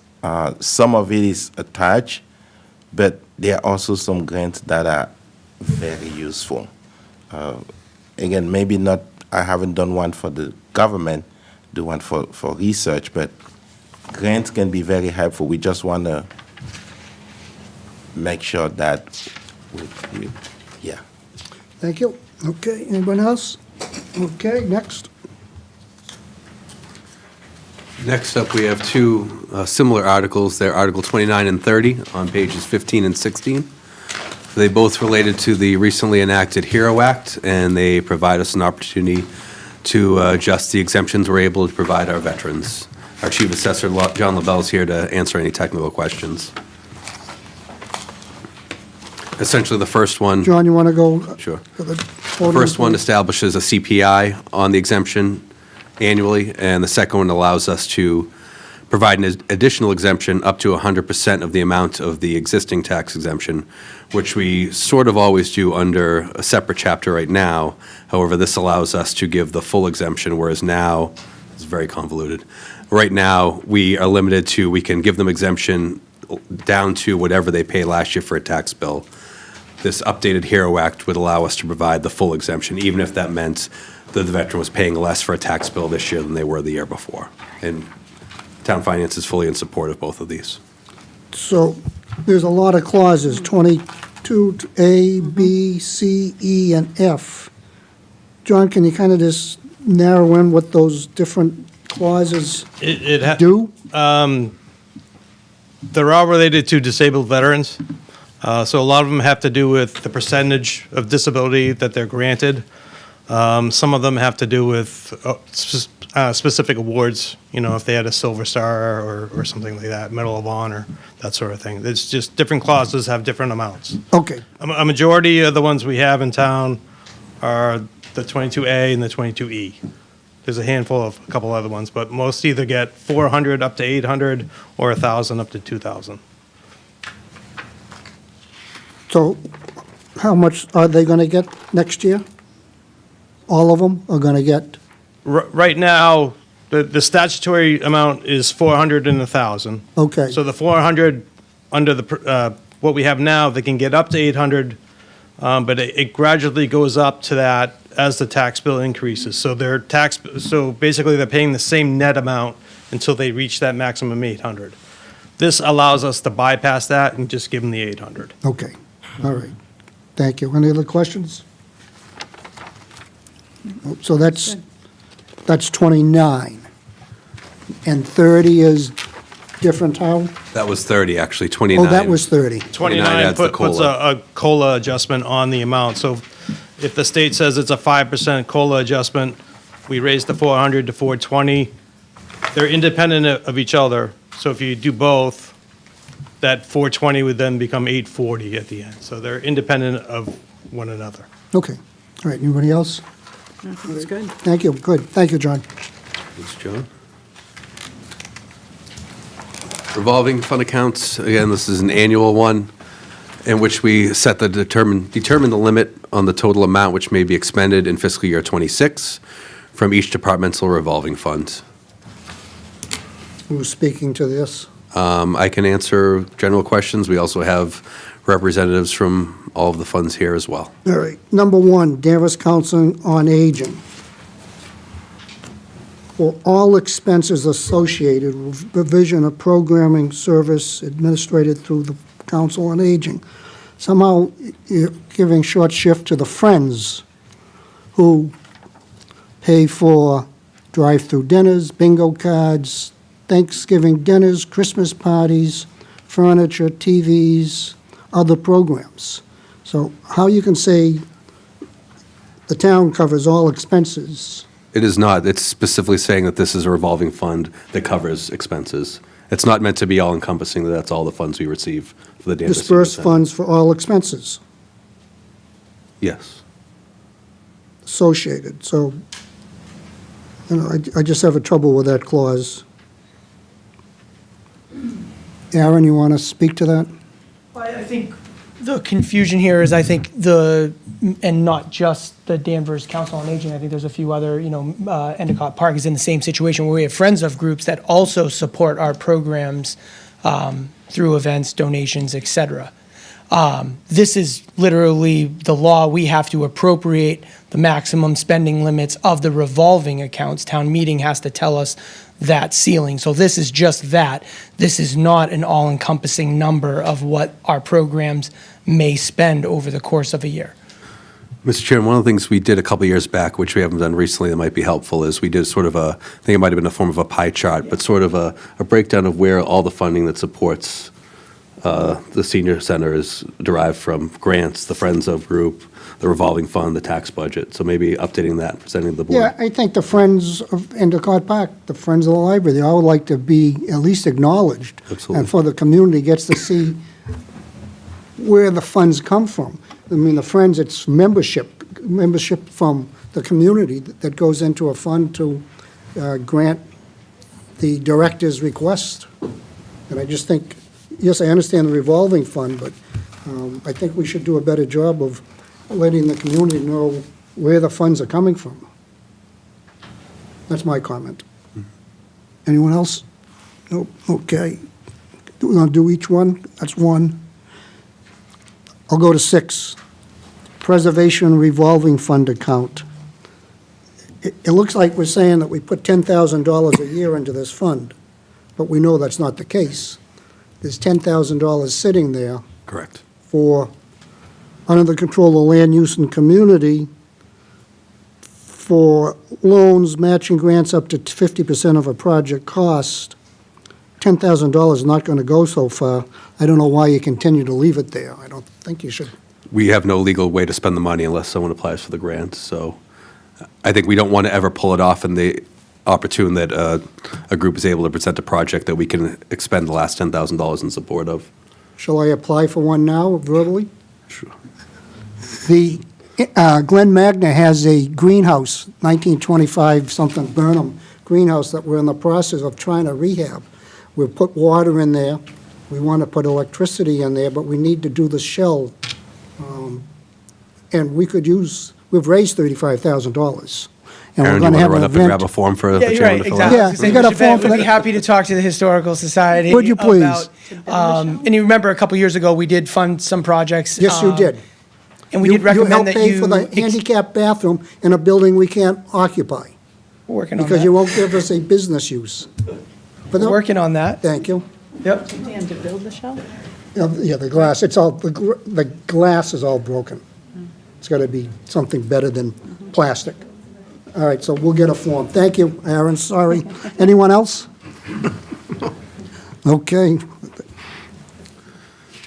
Thank you. Next, we have our various stabilization funds. Article 32, we can start with, is the Special Education Stabilization Fund. We started this a couple years back with $600,000. We put another $150,000, I believe, in last year, and we're recommending another $500,000. If you remember, in recent years, we've had to supplement the school department's special education budget with several $100,000s at a time when they've had high either move-in or other extenuating circumstances. As we look to tighten the estimates on revenue and potentially lower free cash in the future, again, this is one of those things that we can't really predict when a student may move in and need additional services, and those can cost upwards of $300,000 if it's a residential. So again, I think we want to keep seeding this fund. That way, if there ever is a need where we have to do that, that we're not looking at, reducing services in any way to provide what is a statutorily required payment we would have to make. And the superintendent's here to answer any questions about the fund or sort of where special education is in general.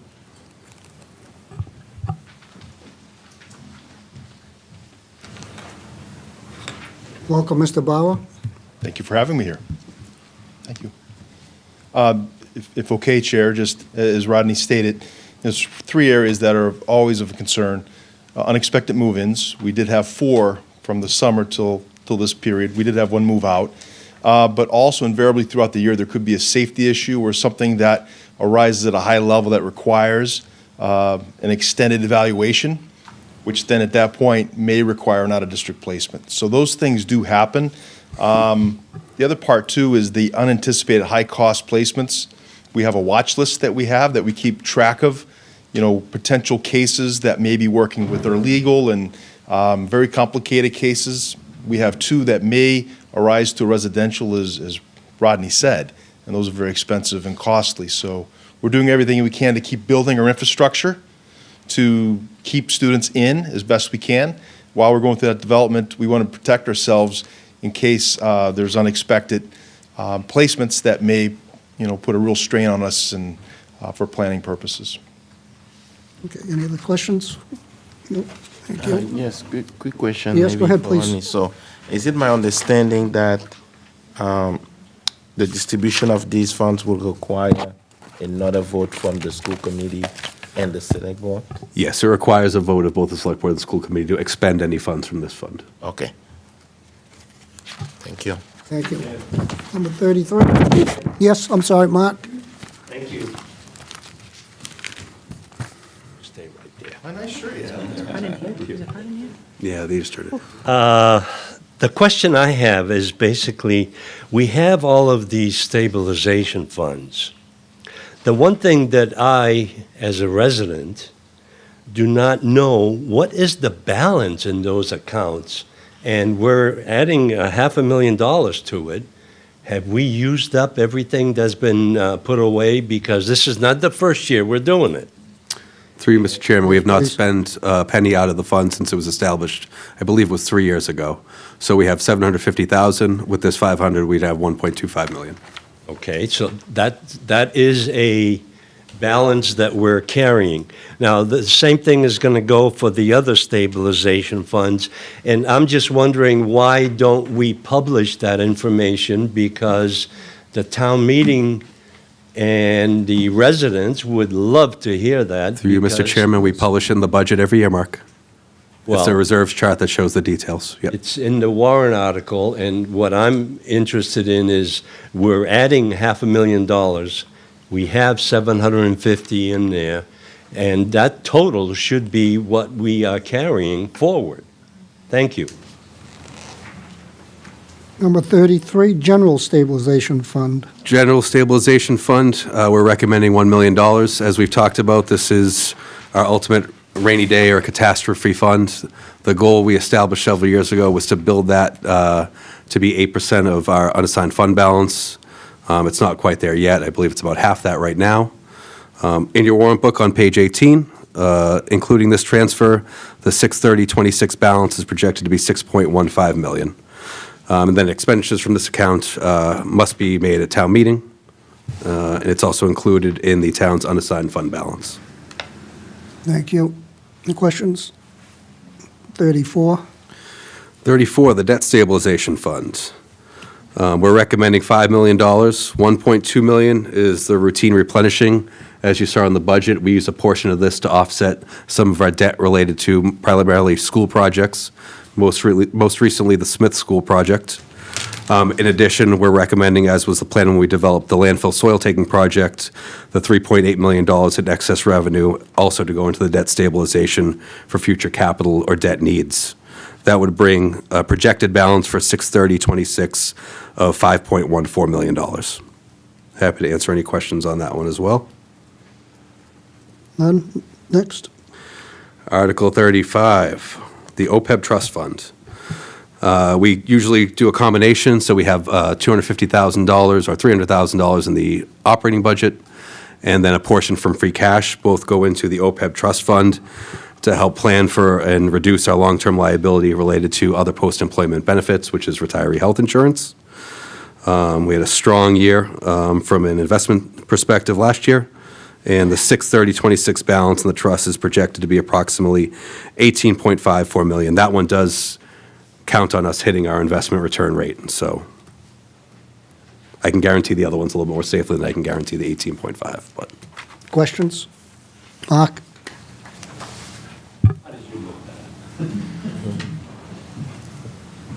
And I'll come back to my favorite subject every single year is, when are we going to return some of this investment? Because this is a lot of savings accounts, and they're appropriate.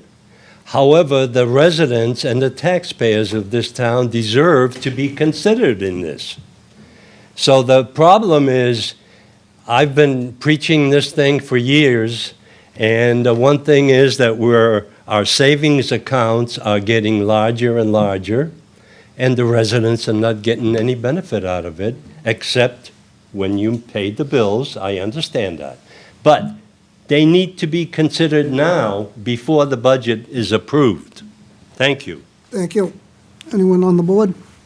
Just Yes, a go quick question, and this might sound naive, but so talking about considering the resident, what would it look like? Will it be like the select board sign a check of like $500 and send to everybody? That would be nice. Is that what we're talking about? Go less on the, whatever you call it, the tax levy. Reduce the amount of the tax levy. Oh. And reduce the tax bill. Happened in Danvers. My mother-in-law told me it happened once upon a time. Okay. Mr. Chairman, the solution to this thing is to reduce the 90-some million dollars that we charge our residents every year by a certain amount to compensate for some of this. We can't be saving in a savings account forever. We need to consider the residents that are paying the bill. They're paying your bill right now. Okay, anyone else? All right. That's 30, okay, what's next? Thank you, that's it? No, we have all the,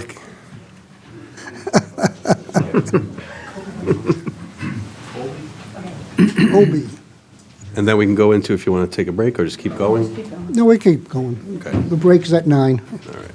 We're all big boys, girls. All right. Colby, welcome. Good evening, Colby, IT guy. Hey. Sorry, tough crowd. Sorry, I missed the Number first shot. 7. Colby, you lost 20% of your tech warrant because you took too long, unfortunately, so sorry about that. Article 7, the technology plan. This is a recurring warrant. Colby can go into detail, but this takes care of our general government, public schools, equipment replacement, a small amount of the library, as well as this is where we do our regional IT contribution to pay the bill out of all that regional IT money we receive in assessments from the other communities. Colby's happy to answer any questions. Yeah, sure, said it Questions? well. Total request is 544. That breaks down into a school request of 185, a library request of 15, a general government request of 197. Colby, can I stop you there? Yes. Additionally, security cameras for the fire department. Where do those go? That's an expansion of our system-wide security cameras. They're at the police station, some of our electric facilities, and all through the schools and the fire department. So what's our buildings? Our buildings, yeah, Okay, thank you. for building safety. And then the final one here is an additional general government request of $147,000. That's retained revenue from the previous year's cybersecurity, regional cybersecurity deployment.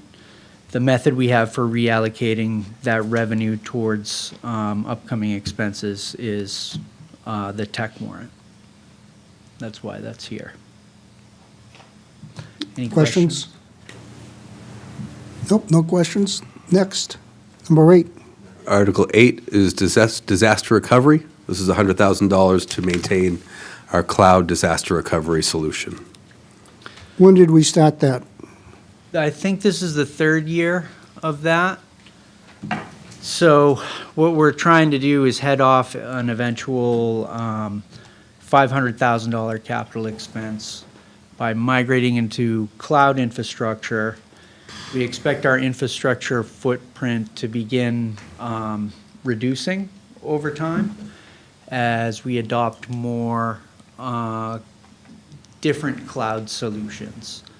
So this particular type of deployment, we want to be able to turn it down over time, turn our costs down over time as we reduce the need for these resources. If we put the capital investment up front, it wouldn't give us the ability to do that. So we want to do this migration into a consumption-based model where we can turn down resources as we don't need them anymore. And there'll be a cost savings associated with that over time. Okay, questions, board members? Nope. Okay, next. This is Article 9 is a phone service consolidation.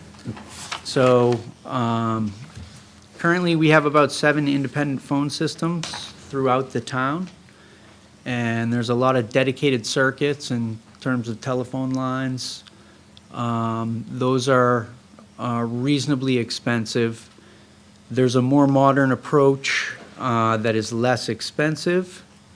And what we'd like to do is consolidate all these 7 independent phone systems into one cloud phone system, an enterprise-grade system that can handle the whole town and provide a better user experience than what we're getting currently with these independent integrated phone systems. This will ultimately, there's an upfront strategic investment here, but ultimately we expect about a $50,000 operational savings, ongoing operational savings, once the project is complete. So what you're saying is 1 is better than 7? Correct. 1 is better than 7, yeah. It A doesn't lot make easier to sense, but- manage, less integrations to manage, and we can consolidate all of our phone service into that one phone system and cancel all the kind of one-off independent lines we have all throughout town, which are, the unit cost of each of those lines is higher than when we bulk purchase for one enterprise phone system. So that's where a substantial portion of the savings comes from. Okay, questions, board members? Nope. Next. All right. I think that's it for Colby. Is that for Colby? Yep. Thank you, Colby. Thanks. Thank you.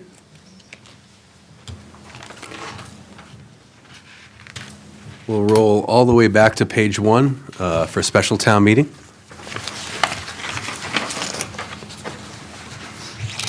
Article 1 of the special town meeting is unpaid bills. This article is on the warrant if previous year's bills are identified. We have none at this time, however, we'd ask that it still remain in case we get one between now and May, but at this time, we don't anticipate any. Thank you. Next. Article 2 is budget transfers. Again, this list could be adjusted as we head towards Finance Committee at the end of the month. At the moment, we have several transfers we've identified. They're in page 1 of that warrant book.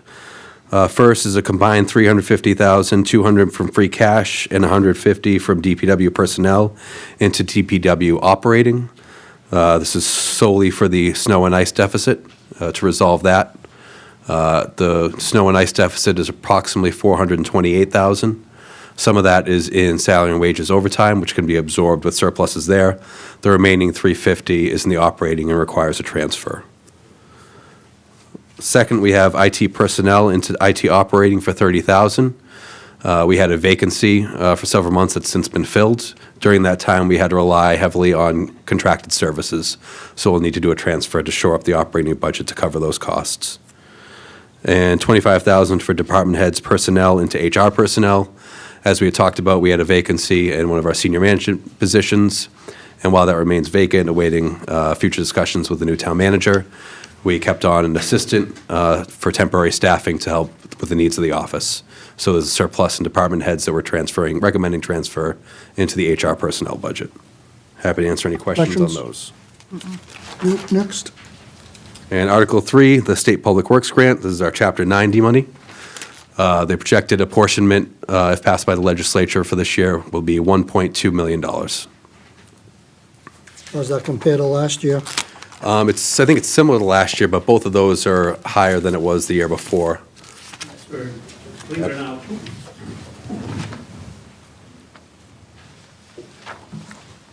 Robert Dever, Acting Director of DPW. We're getting back to where we were about 10 years ago, which is nice. We're not gaining any ground, but they are giving us back some money with the fair share calculations they've been doing. Thanks, Rob. Any other questions? Nope. Okay. Yes, Mark?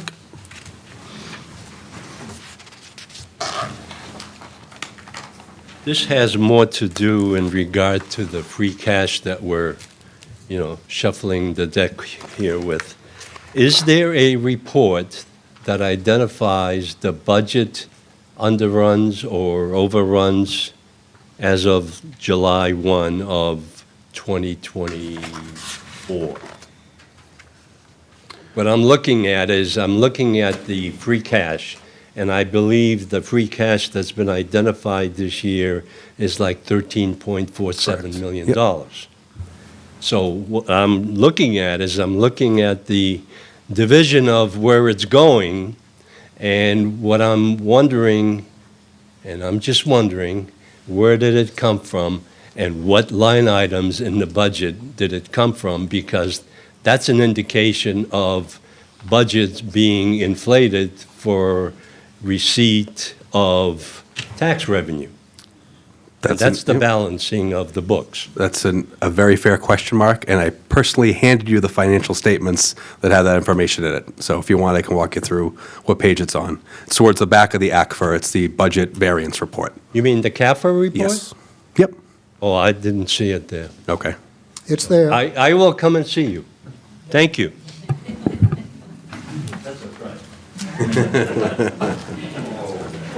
That's not nice, Mark. Article 10, school transportation vehicles. This year, we're requesting $150,000 of free cash. That will fund the purchase of one 77-passenger school bus. Public Works and schools are here to answer any questions on that Did one. we, last year, change it and got two smaller buses instead of one big one? And what we're juggling money for something. Stephen? Mr. Chairman, yes, Steve King, Town Engineer, Department of Public Works. Last year, we had in the warrant two passenger vans versus the school bus. So this year, the school bus is on, based on our 10-year rotation for school buses to be replaced. What we did do a little over a year ago at a special town meeting, Mr. Chairman, was we amended the use. We were going to get, I believe it was a bus 2 years ago. The lead time on the bus and the needs of the schools necessitated two vans instead. So we had town meeting amend the language. What we've done moving forward since then is leave it that school transportation vehicles as needed. We give them the intent, so for example, this one would be a school bus. If for some reason the school bus is a 3-year wait time, or the school bus, the needs of the school department change, and they need vans instead, again, we provide some flexibility. And they've been working the best I've seen in my time here with DPW in terms of really taking a look at what they exactly need and how they can better utilize their fleet. But yeah, this year, the projection is a school bus. Thank you. Any other questions? Just a quick one. Yep.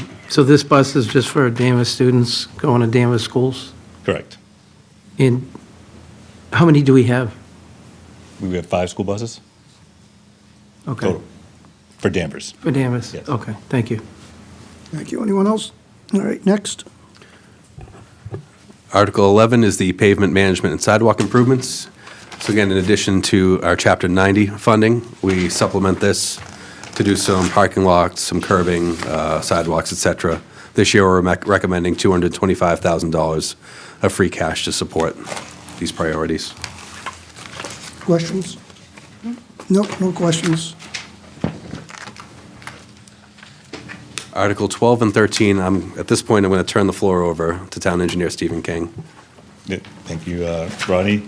Article 12, roadway layout and acceptance of public ways, as we previously had our public hearings. This article specifically allows the town meeting to give the select board authority to adopt, streets as public ways. That would be Chatham Lane, Colin Road, Crane Street, Franklin Street, Hunt Street, and Wildwood Road. Questions? No. Yes, one question, if I can. Is the developer supposed to be taking care of this when they put these streets in? Yeah, so the developer provides us all the street layout and articles for presentation to the select board and town meeting. So they basically done all the work. I'm just here presenting in behalf of them for the town taking of the streets. Okay, but it takes years to get this done? I'm asking because I don't know. No, well, by the time for, I think, these two specific subdivisions that are on here, which is Chatham Lane and Colin Road, They typically take 2 to 3 years to fully construct and for us to do the inspections of all the utilities and roadways to make sure they comply with our subdivision rules and regulations. Once they've done that, then we provide a recommendation to the planning board to release the bond once we've received all the documents to take the roads as public ways in the town.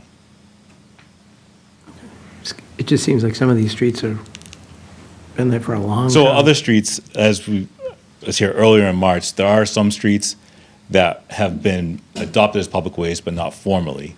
So we've been providing all the services, trash pickup, traffic, refuse and recycling pickup, snow plowing. They just were never formally accepted under the Mass General Law. So we've kind of just backtracked to make sure we correctly accepted those streets so they can also be allotted into our Chapter 90 funds as public ways. Is that just a paperwork situation? correct. So it had nothing to do with the developer at the time, was it? At this point, the developer, some of these streets were prior to our subdivision regulations in 1979, 1978. So they didn't go through that same formal process. Thank you. So there's no, the developer's no longer available to go after. Okay, thank you. This is more, is it? To the microphone. Just a clerical thing. Is it Colantoni Drive or Colantoni Road? Because I thought it was Colantoni Drive. Just a quick question. I have it's Colantoni Road. On Google it says Colantoni Drive. I'll go with the paperwork that the lawyers gave us. Well, that's not always correct. Better just confirm it. I will confirm that, yep. Thank you. Any other questions? No, thank you. Next. Next is Article 13. This is to allow us to continue accepting roads as public ways in the town of Danvers. As I previously mentioned, we have roughly 82 streets that are still private ways that we actually maintain as public ways. So this article would allow us to continue that process, which roughly costs about $8,000 per street. We do a couple streets every year, which gives us the funds to do the as-built plan, the survey layout plan, and also record the documents at the Registry of Deeds. Questions? One question. Yep. Are we paying a fee to the state for this process? There's no fee to the state. We pay for the surveyors Okay. to do the layout. Yep. Okay, thank you. Okay. Next. Next, we have Article 16, the drainage liability. We do this annually, where we assume liability for potential damages resulting from drainage improvements in Danvers performed by MassDOT.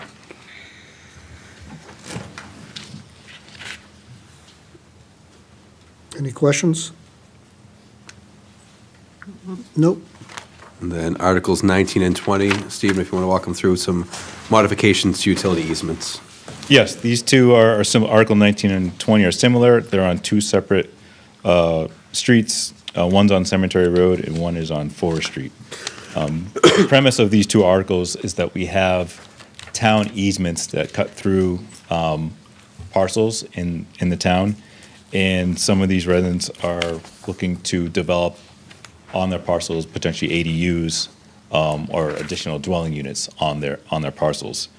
In order to serve those new units or dwellings on their lot, they would have to cross existing town utility easements. Now, some of them are strictly related to being only allowed for sewer, water, or stormwater.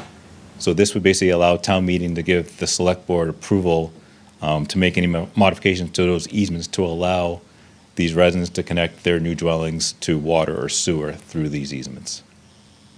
Now, you mentioned ADUs. But I was under the impression with the state law that they could connect into the current utilities in the main house. They didn't have to put in separate. We have been running through, for the ones that we have seen and we've talked about internally, we're considering those separate dwelling units, so they need separate utilities.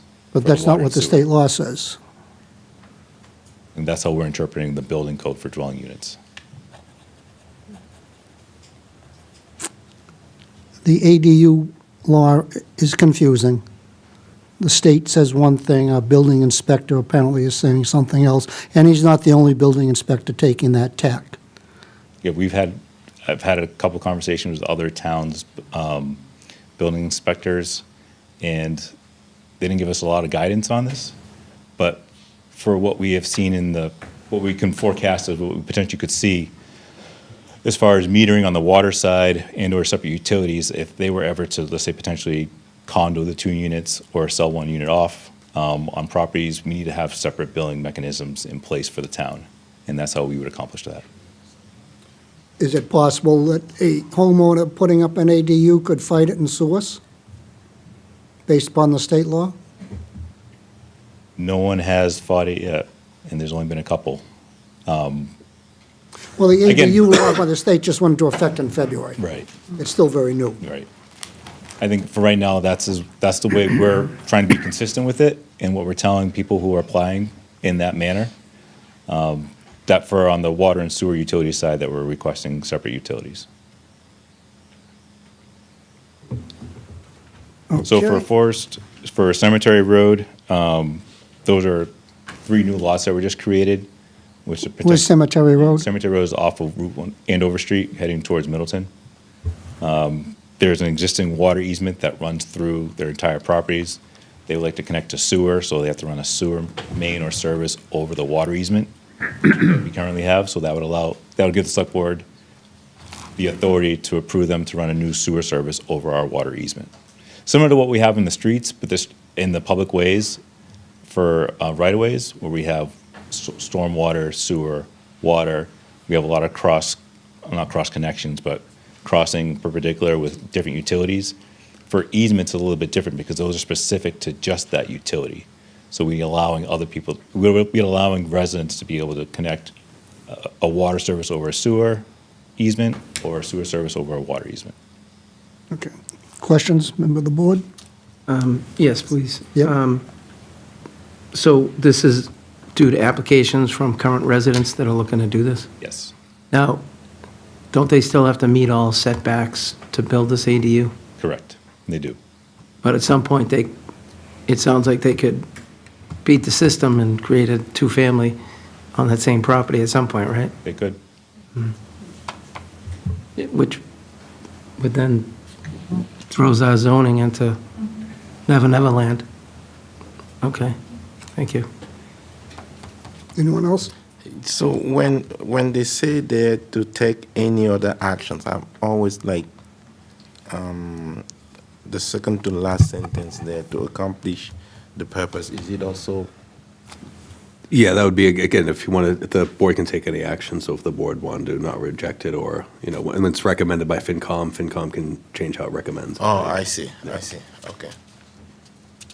So that's relating to the board.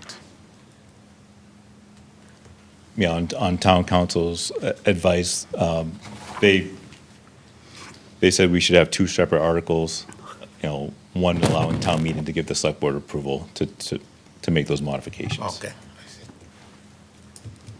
Okay. Anyone else? All right. That was number, which one was that, 19? That was 19 and 20. And I kind of And covered 2 and 1, sorry about that. That's okay, thank you. Next, we can go into the sewer enterprise warrant articles. Stephen, if you want to walk us through them. Is that water? That should be water. It is.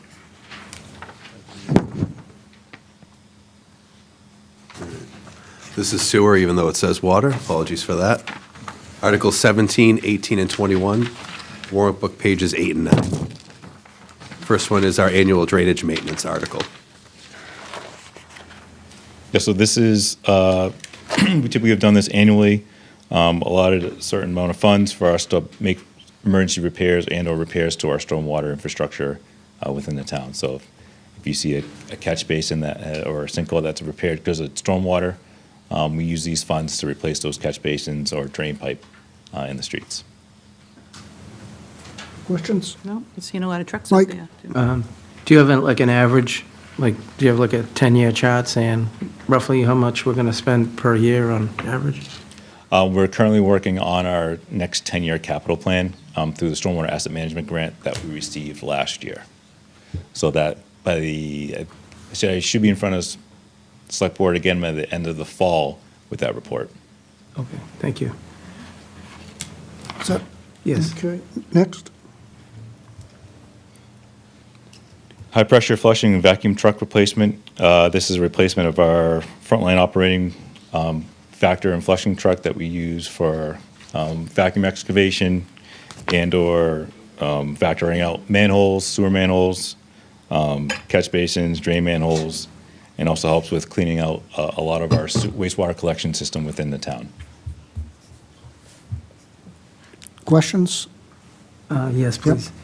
Am I wrong, when this came up before, was there an issue with having somebody that could operate it?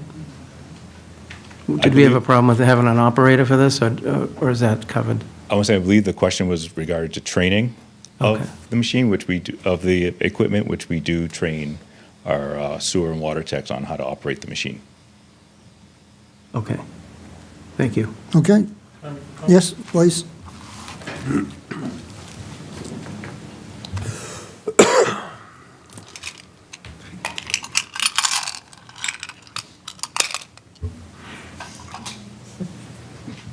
Coley Rybicki, Town Meeting, Member Precinct 5, Chairman of Water and Sewer. You've heard me talk about this truck before. I've heard the staff talk about the importance of having this truck within our department. A comment was made at town meeting a couple of years ago that the truck only has 11,000 miles on it. You do not commute in this truck. Trust me. This is a big thing.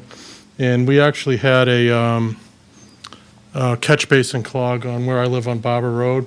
So I got to see this thing in action. This is like having a fire truck for the sewer department. You do not want the sewage backing up into your house. You don't want it floating in the street.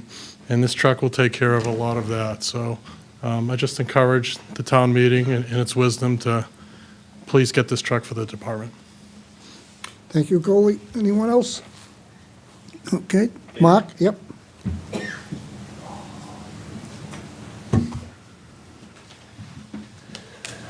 Well, I've used the vacuum trucks in my past life. The vacuum truck is not intended to be a roto-rooter for the drainage system in the streets. It is more for removing dirt and functional facilities that are buried and not interrupt them.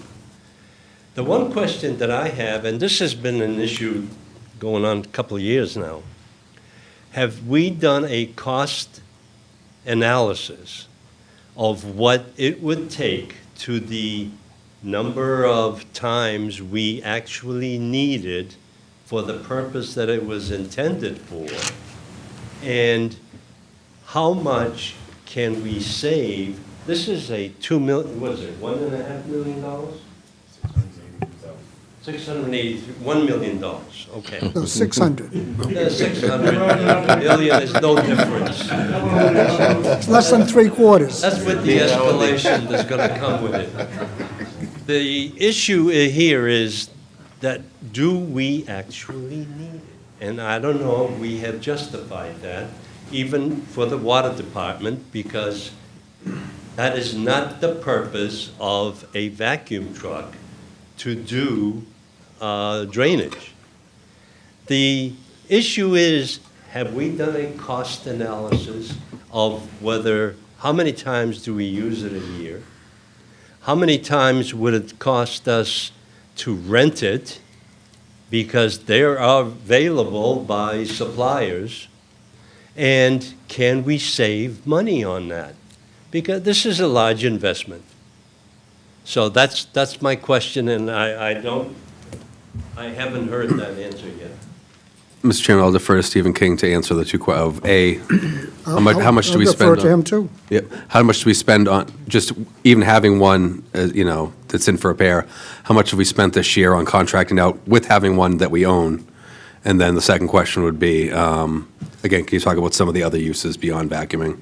Yes. So the first part of what the equipment is used for, we do talk about stormwater. We do talk about the wastewater collection system, but also remember this is a vacuum and flushing truck, so it has a high-pressure nozzle hose that's also attached to it as well. That helps clean out the actual utility pipes underneath the street. So that's what we use that for. If there's a clog, if there's a backup, if we have an overflow event like we've had recently on some of the streets, we need to have that truck there immediately to be able to keep up with the flow of a lot of our gravity and pump stations that are pumping into these mains. Or whether or not we have a high storm event, if we have a clogged catch basin and we need to get it unclogged to let water or storm water drain out to the appropriate areas, that's what we use the vacuum truck for. On the part as far as what we've used as, I mean, this is an operating machine we pretty much use every day. We do daily checkups on all of our pump stations. We have 13 in town. When we have to do those inspections, we have to pump down the actual pump station at these various sites. We use the vacuum truck there to help keep up with the flow so we can do our inspections on our pumps that are offline for the exigencies. So that's a daily and weekly occurrence that we need the truck for. Not to mention a lot of the emergency calls that we get on streets, but just in the recent 2 years, in '24, we spent approximately just over $40,000 in rental for a rental vacuum truck. Our truck was down, and then just this past year alone, we spent just over $100,000 in rental equipment for when the truck was out. Thank you. Anyone else? Mike? Is there a possibility that the vehicle that we would have, we would still need more on an occasion? Would more than, you'd need to still rent another vehicle? Do we have a situation that comes up like that? That would be a very emergency, that would be an emergency above what we would normally see on a day-to-day basis. That's at the extreme conditions where we have a huge storm, we have a lot of flow and infiltration going to our stormwater pipes, and one truck cannot keep up with the flow. So then we may need to rent one. But those trucks, those occurrences where I just listed are when our truck was out. We had occurrences, we've had to also rent trucks in addition to what we had. But it's good to have something there right away to try and manage the conditions that we're under at that point. And how long do these vehicles last? They're only supposed to last about 8 to 10 years, and you're supposed to switch them over. And we've had this 13 years now. And how much money are we spending on repairing it? The repair costs? Just a rough guess.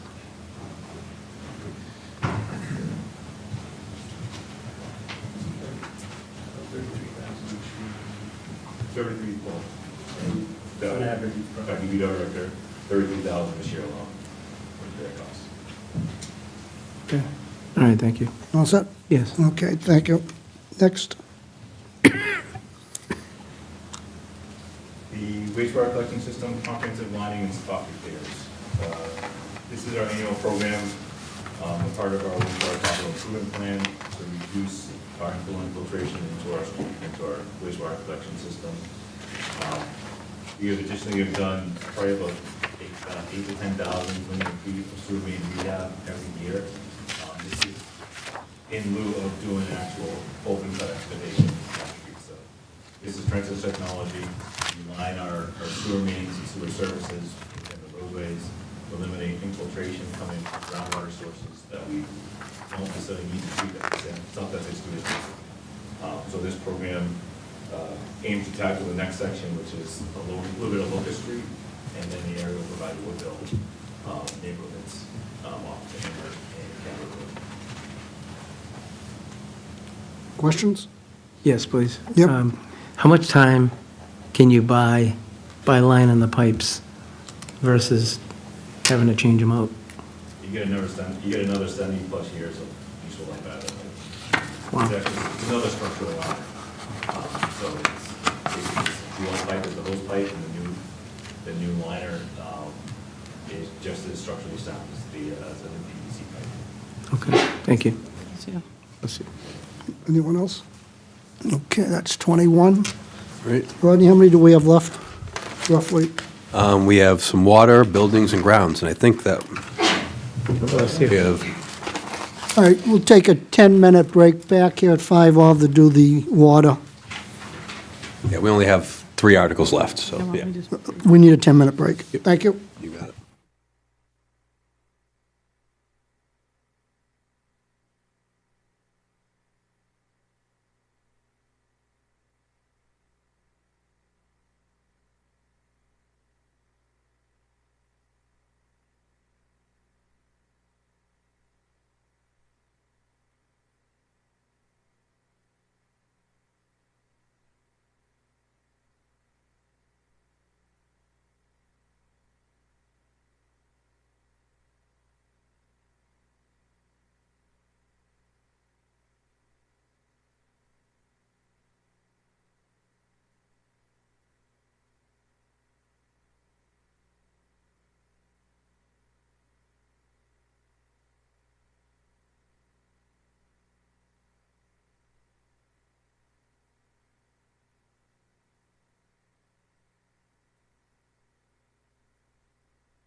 Mr. Chairman, so again, as you can see, the transposition there, now we have the Yeah. water articles titled sewer. Make sure you sit. Article 22, 23, and 24 are all related to the Water Enterprise Fund. Stephen, if you want to start with booster stations? Sure. Thank you, Roddy. Article 22 is for water facility improvements to our booster stations. We have 5 booster stations in town. Green Street, Putnam Lane, Overlook Drive, Delaware, and Lakeview. And this article allows us to make any repairs or improvements beyond what we can typically do with our staff in-house. So whenever we have a major pump failure and we need to get that replaced, we do have to call outside vendors to come and help with those replacements. Some of our pumps are now over 30 years old, so we're seeing some of those start to lose their useful life as far as when they were originally installed. So this would help us be able to make those repairs when they come up. Questions? Mike? Yes, please. On the boosters and the pumps and all the equipment, are we using all the same equipment all around? Uniforming all of our equipment, yeah. So, but again, a lot of this technology, a lot of the programming that's embedded into these units is probably a 2 to 5 year lifespan before it changed out again, and we have to redo those components. So it's ever evolving, it's becoming more efficient, but the parts are becoming more expensive, and they're hard to find when all of a sudden vendors have switched out new components for our programming of these stations. So is the 2 to 5 year window on computer parts of this? Correct. So, but the actual hardware, as far as the pump itself, we're getting more time than that, right? Yeah, the pumps we still get probably over 30 years on those, and that's usually the lifespan we get before we start having issues with them. Okay, all right. Thank you. Thank you. Anyone else? All right, next. Sir. I'm sorry, Bill. Sir, my goodness. It's after 9.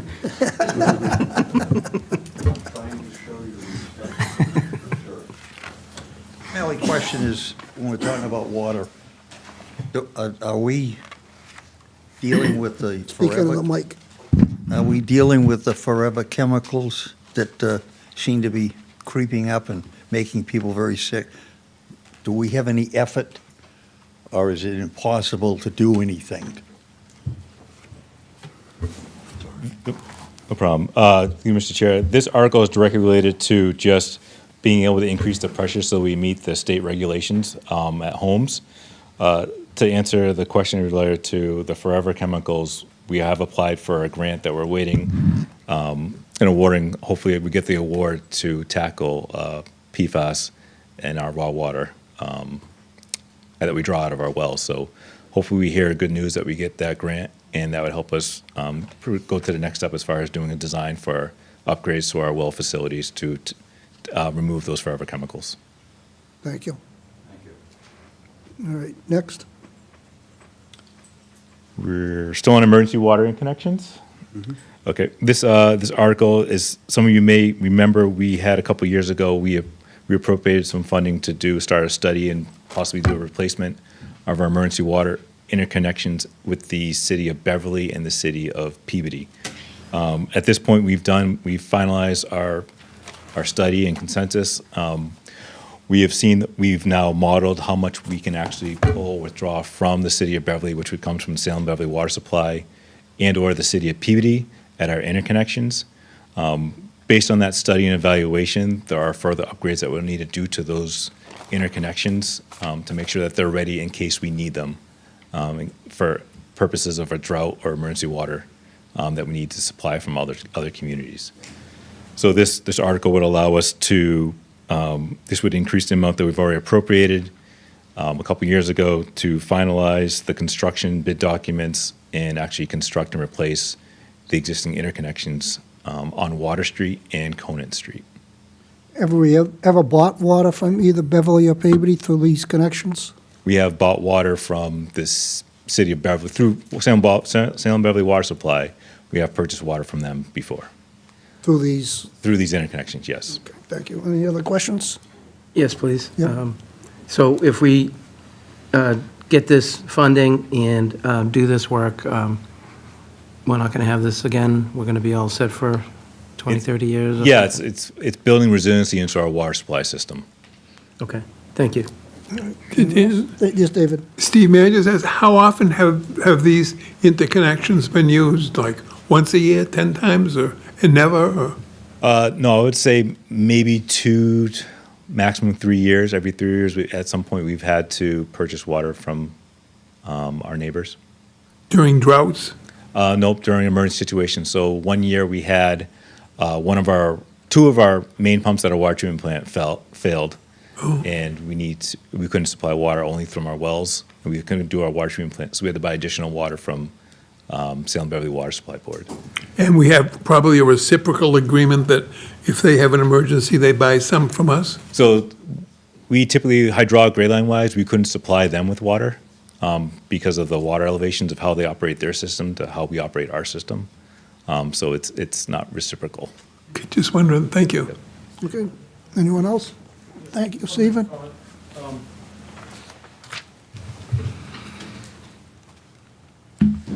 Coley Rybicki, Town Meeting Member, Precinct 5, Water and Sewer Commission. At our Water and Sewer Commission meetings as of late, we've begun discussing this topic because I raised the point of how do we get that water? Is it a handshake deal, or do we have anything in writing with those two entities to say, hey, if we need it, how are we going to get it? Can you give it to us? What's it going to cost us to get it, et cetera, et cetera. So we're probably going to work on this a little bit more in our upcoming meetings about, we need something in writing just in case.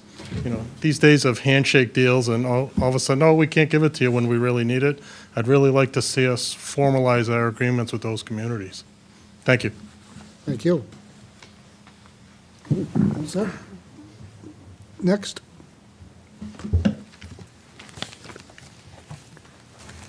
Article 24, State Hospital Reservoir Valve Replacement and Vault Rehabilitation. This article has come up before as part of our water infrastructure improvements. We have an existing altitude valve and vault that regulates our tank elevations at our state hospital reservoir. It's a 5.4 million gallon tank underground. This also helps lead and controls our Folly Hill water storage tank up by Overlook off the Route 128. So this system is important for us to be able to operate our tank levels to give us water pressure and inaccurate firefighting capacity when our plan is off. Originally, we were looking to rehab the vault in place, but based on our initial survey results, it was the actual vault and piping was constructed outside of the easement that we had gotten with the Commonwealth. So this project, the additional funds required would help us relocate the existing vault structure and valve into our easement that we have with the Commonwealth, as well as do the improvements to the project. Questions? None, thank you. Oh, Bill, I'm sorry. Speak up. Yes, sir.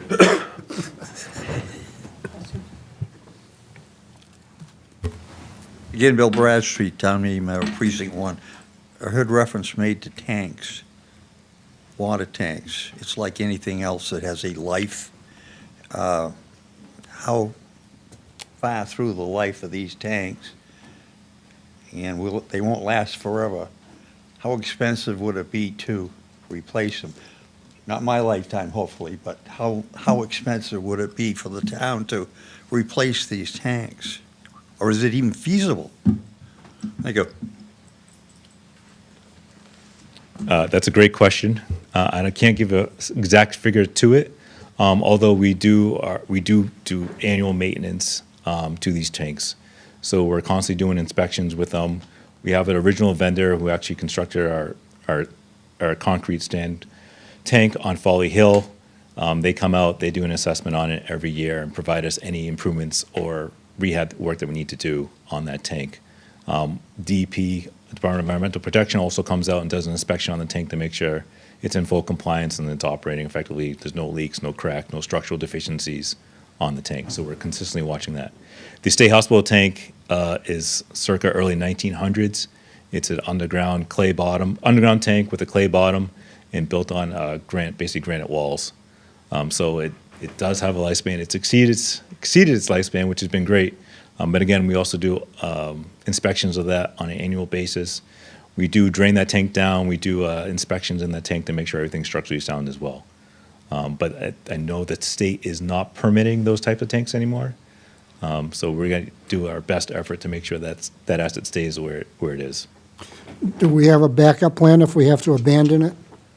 The backup plan would be running the treatment plant every day, 24/7, because we need to make up that water supply to provide fire protection. So we roughly have about just over 9 million gallons in storage every day when the plant shuts off.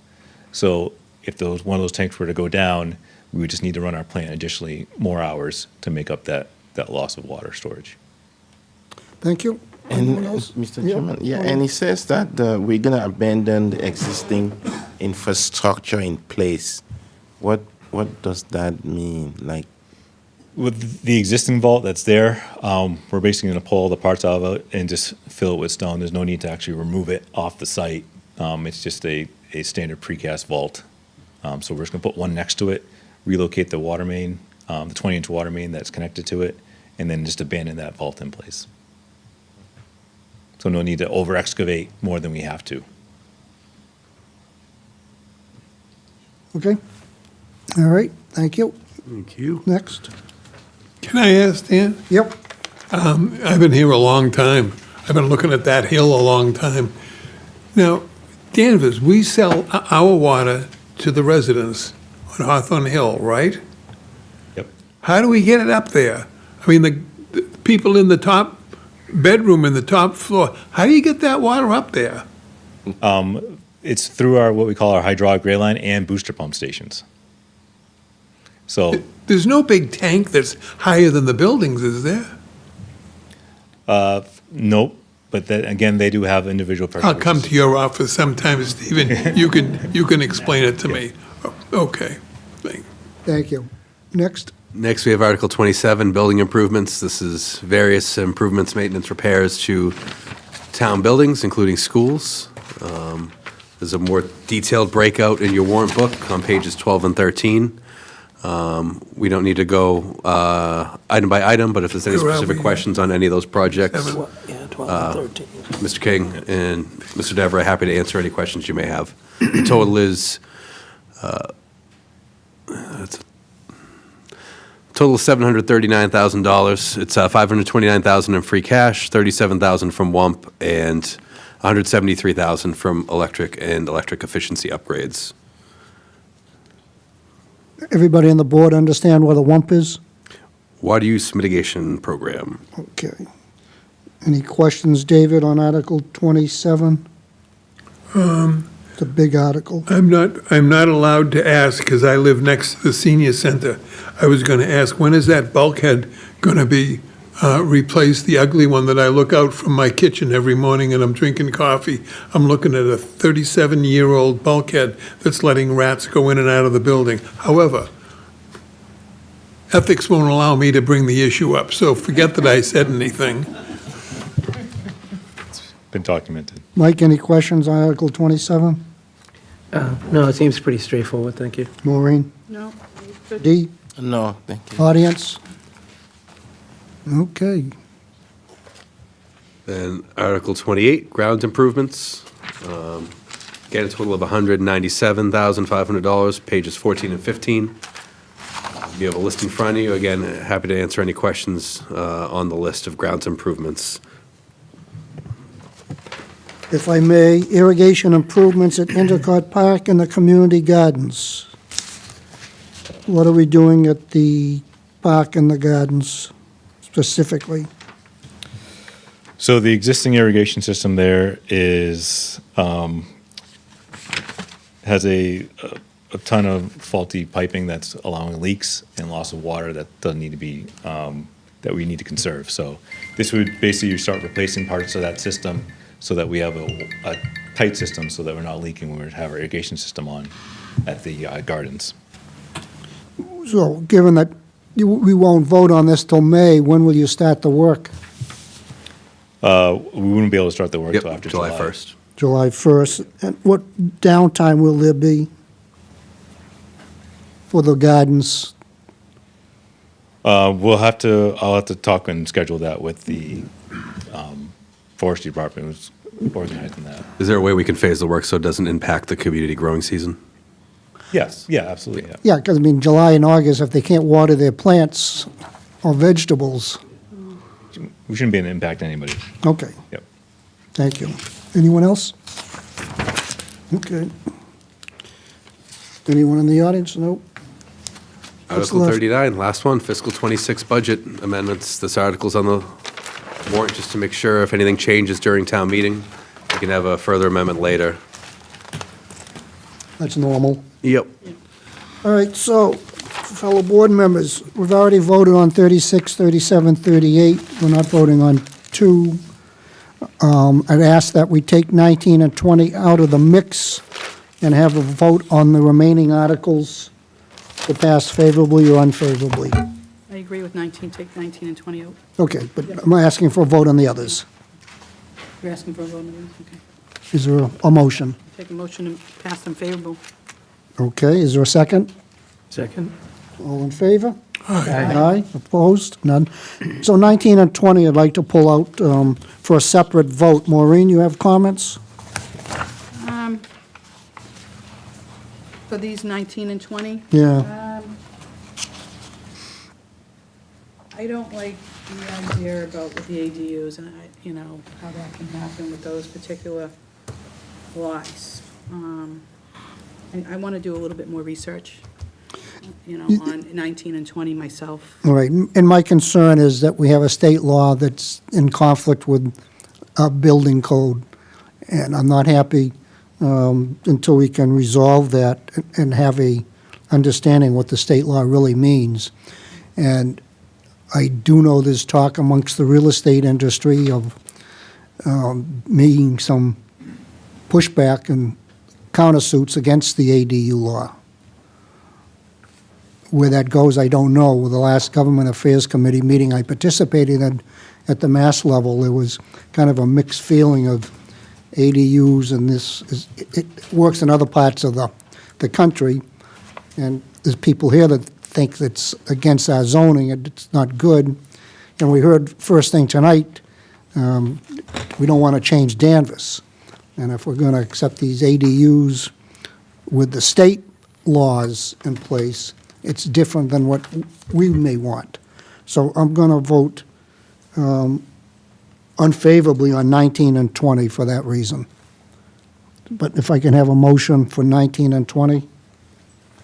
I'll make a motion to vote unfavorable for 19 and 20 as I presented. just want to, just before we go down that road, because the citizens petitions you have to pass on, so theoretically, the action, I think, Madam Clerk, correct me if I'm wrong, would be if you want to remove these from the warrant, you can remove them for the 19 warrant. and 20. I'm not sure how, for non-citizen petitions, you'd pass them unfavorably, I guess. The citizens petitions, you can rank them because they have to go forward anyways. That would be my only question.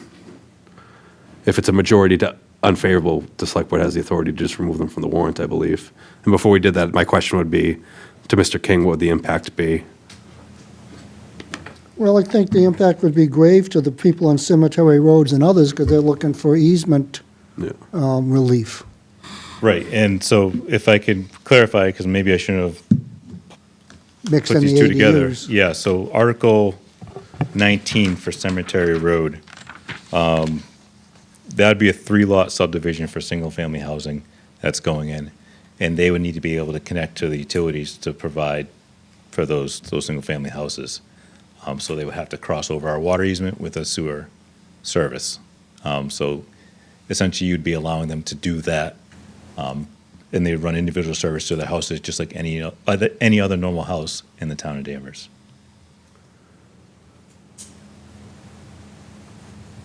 This might be a question more for Aaron than you, Stephen, but by granting these easements, is the board in any way enhancing these people's general property rights that they have now?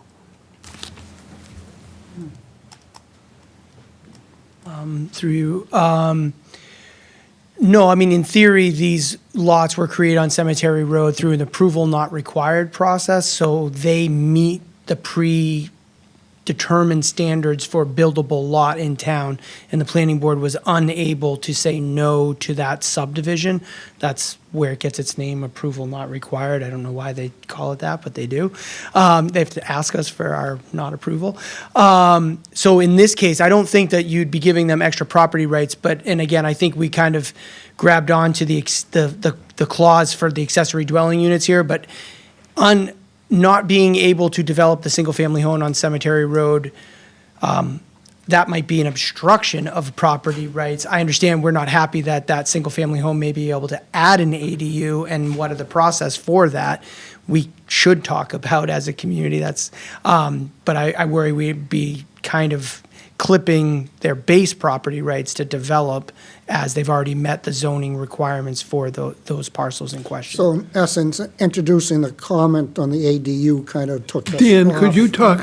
I wasn't going to say that, Dan, but that is. Introducing the ADU and the conversation kind of misdirected us. So that the Cemetery Road easement really has nothing to do with ADUs. Is that correct? That was my. Okay.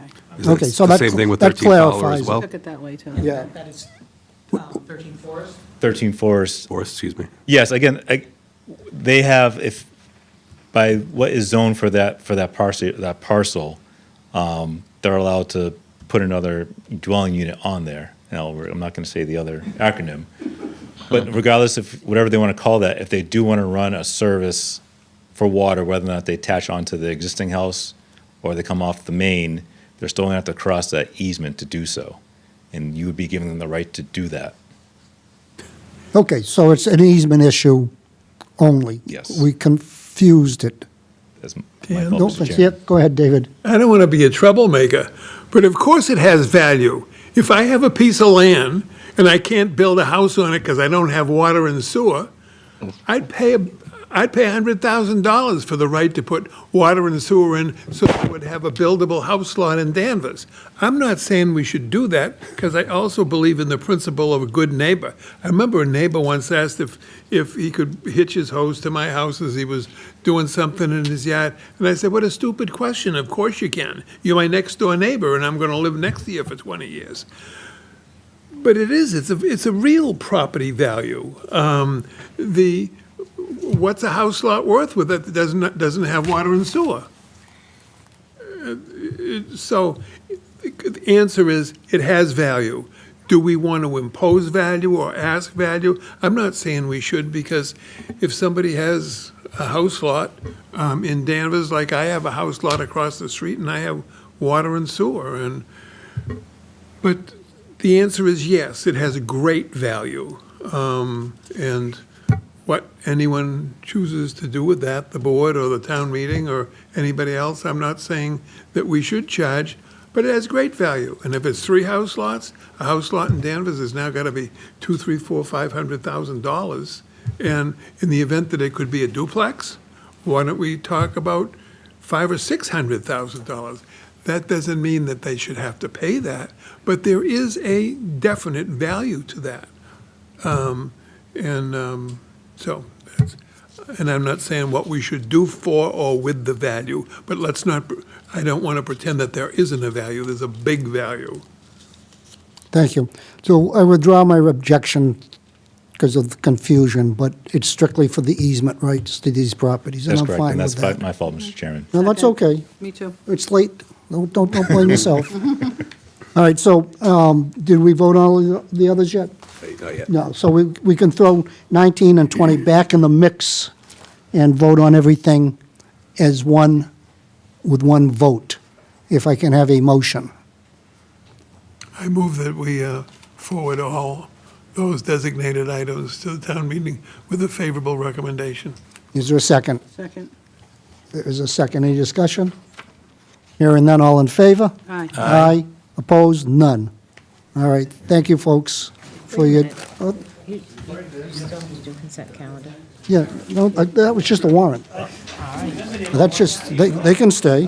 That just wraps up this. Okay.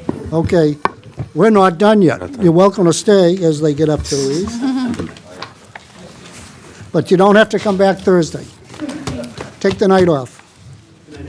Good night. Night. All right, number 7, town manager report on to the board on various items of interest. Through you, Mr. Chairman, due to the late hour, I'll keep it brief. I would like to mention, though, that there is in your packets a draft resolution. The staff was directed to propose a draft resolution related to the Beverly Airport. You have a draft in your packet. If you want to take a look at that, and then we can put that on a future select board meeting for discussion and potential vote. So, will we post this on the website, or wait till we vote on it, or? We can do either or. If you want, when we put it on the next agenda, on that agenda on the calendar, we can put a link to the document. All right, so, board members, you have a resolution addressing concerns over the airport to review, comment sent to the town manager within the next week, so that we can put it on the agenda for a vote at our next meeting. And if you decide you don't want to, well, we'll discuss it anyway, but anything you want to add, change, what have you. And Ronnie, do you think this is the right way to do this resolution with the whereas? Yeah, I mean, if there's, again, we're happy to take comment from the board. I think if, it's probably best for discussion in terms of edits, because again, I don't think the staff, again, will defer to your stance on these issues, but that was their first attempt at a draft to try Okay. to put something on paper. No, it looks good. You Yeah. just- So, board members, please do review this and make any comments so that when we reconvene at the next meeting, we can put it on the agenda. Okay? Thank you. Thank you. What else, Rodney? That's all I have for tonight. Okay, thank you. So we'll. Maybe yep. we could have the town, the manager, the airport manager come before us again soon, too, So, right? yeah, well, that'd be part of, After. we're going to address the letter next. We're going to do the consent calendar next, please, which requires a motion. I'll make a motion that we consider the consent calendar for items as they appear below. Thank you. I'm going to move fairly rapidly now for a couple of reasons. I had sent out an email asking the members what night you will represent the board at the FinCom hearings. There's a series of 5 dates. They're on your agenda in the back. I will do the 28th and the 30th, which will be the warrant articles, and that leaves the 14th, 16th, and 17th for the other members to participate. I did hear from Select Board Member Bean that he was interested in the 14th. Didn't I email you too? You did email me, yep. And I'm taking the 28th and the 30th, so that leaves the 15th and the 16th, the 17th. I'll take the 17th. Maureen? Oh, did you want that? I would be better for me. 16, I have a meeting. All right. That's right, Dee wants the 17th. D, okay. I guess, let me just check my 16th. Let's check your 16th. Mike did offer to do more if he had to. I didn't say it like had. Well, We don't know what they discussing each night, right? no, we don't. We'll have a schedule in the next couple days to give you a sense of what we're talking about. Is it 15th you want? No. No, the 15th, Our that's meeting. us, that's the Select All Board. right. The 16th, I don't think I can do, though. Do I have a seminar? Wow. You know something, put me down for the 16th. Thank you. Yeah. So we've got Mike on the 14th, Maureen on the 16th, Dee on the 17th, 7 PM, right? 7:30 probably. No, it says 7 in here. 7. Oh, 7. Yep, what it says, 7. Okay. And I'll do the 28th and the 30th. If anybody gets a conflict, let me know. Thank you.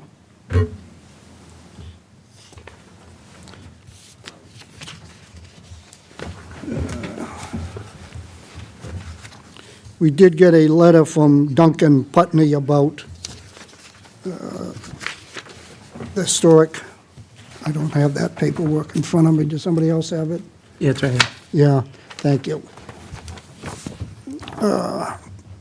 Mr. Putney, he sent a hard copy to the Historic District Commission, as well as the email to the Select Board about the Salem Village proposal for consideration. Have we heard from the Historic District Commission? Have they weighed in on this? Do we know? Nothing I'm aware at this point. Okay, so we need to have the Historic Commission if they'd weigh in on it before we can take a stand. Thank you. Airport.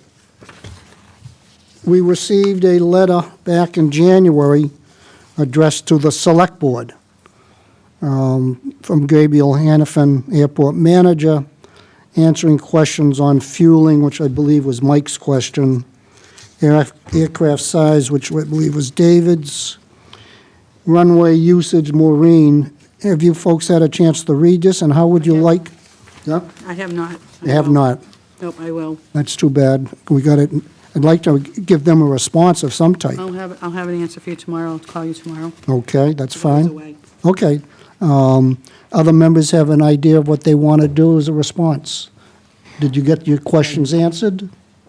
Yeah, basically, I think that I had asked about having equipment or items on the property to assist if we had a fuel leak or anything like that. Yeah. And the answer was that the subcontractors carry that, which is fine, except if the subcontractors are not there, 2 in the morning and a tank breaks, I'm just looking to see if they can have more physical items that our people would be running up there looking for to stop any potential leak. Not that there's going to be, but obviously better safe than sorry.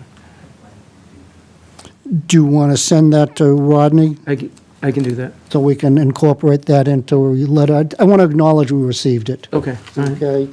Any comments? And then reconfirm that we invited them to come back sometime in the fall. I'm thinking August or September.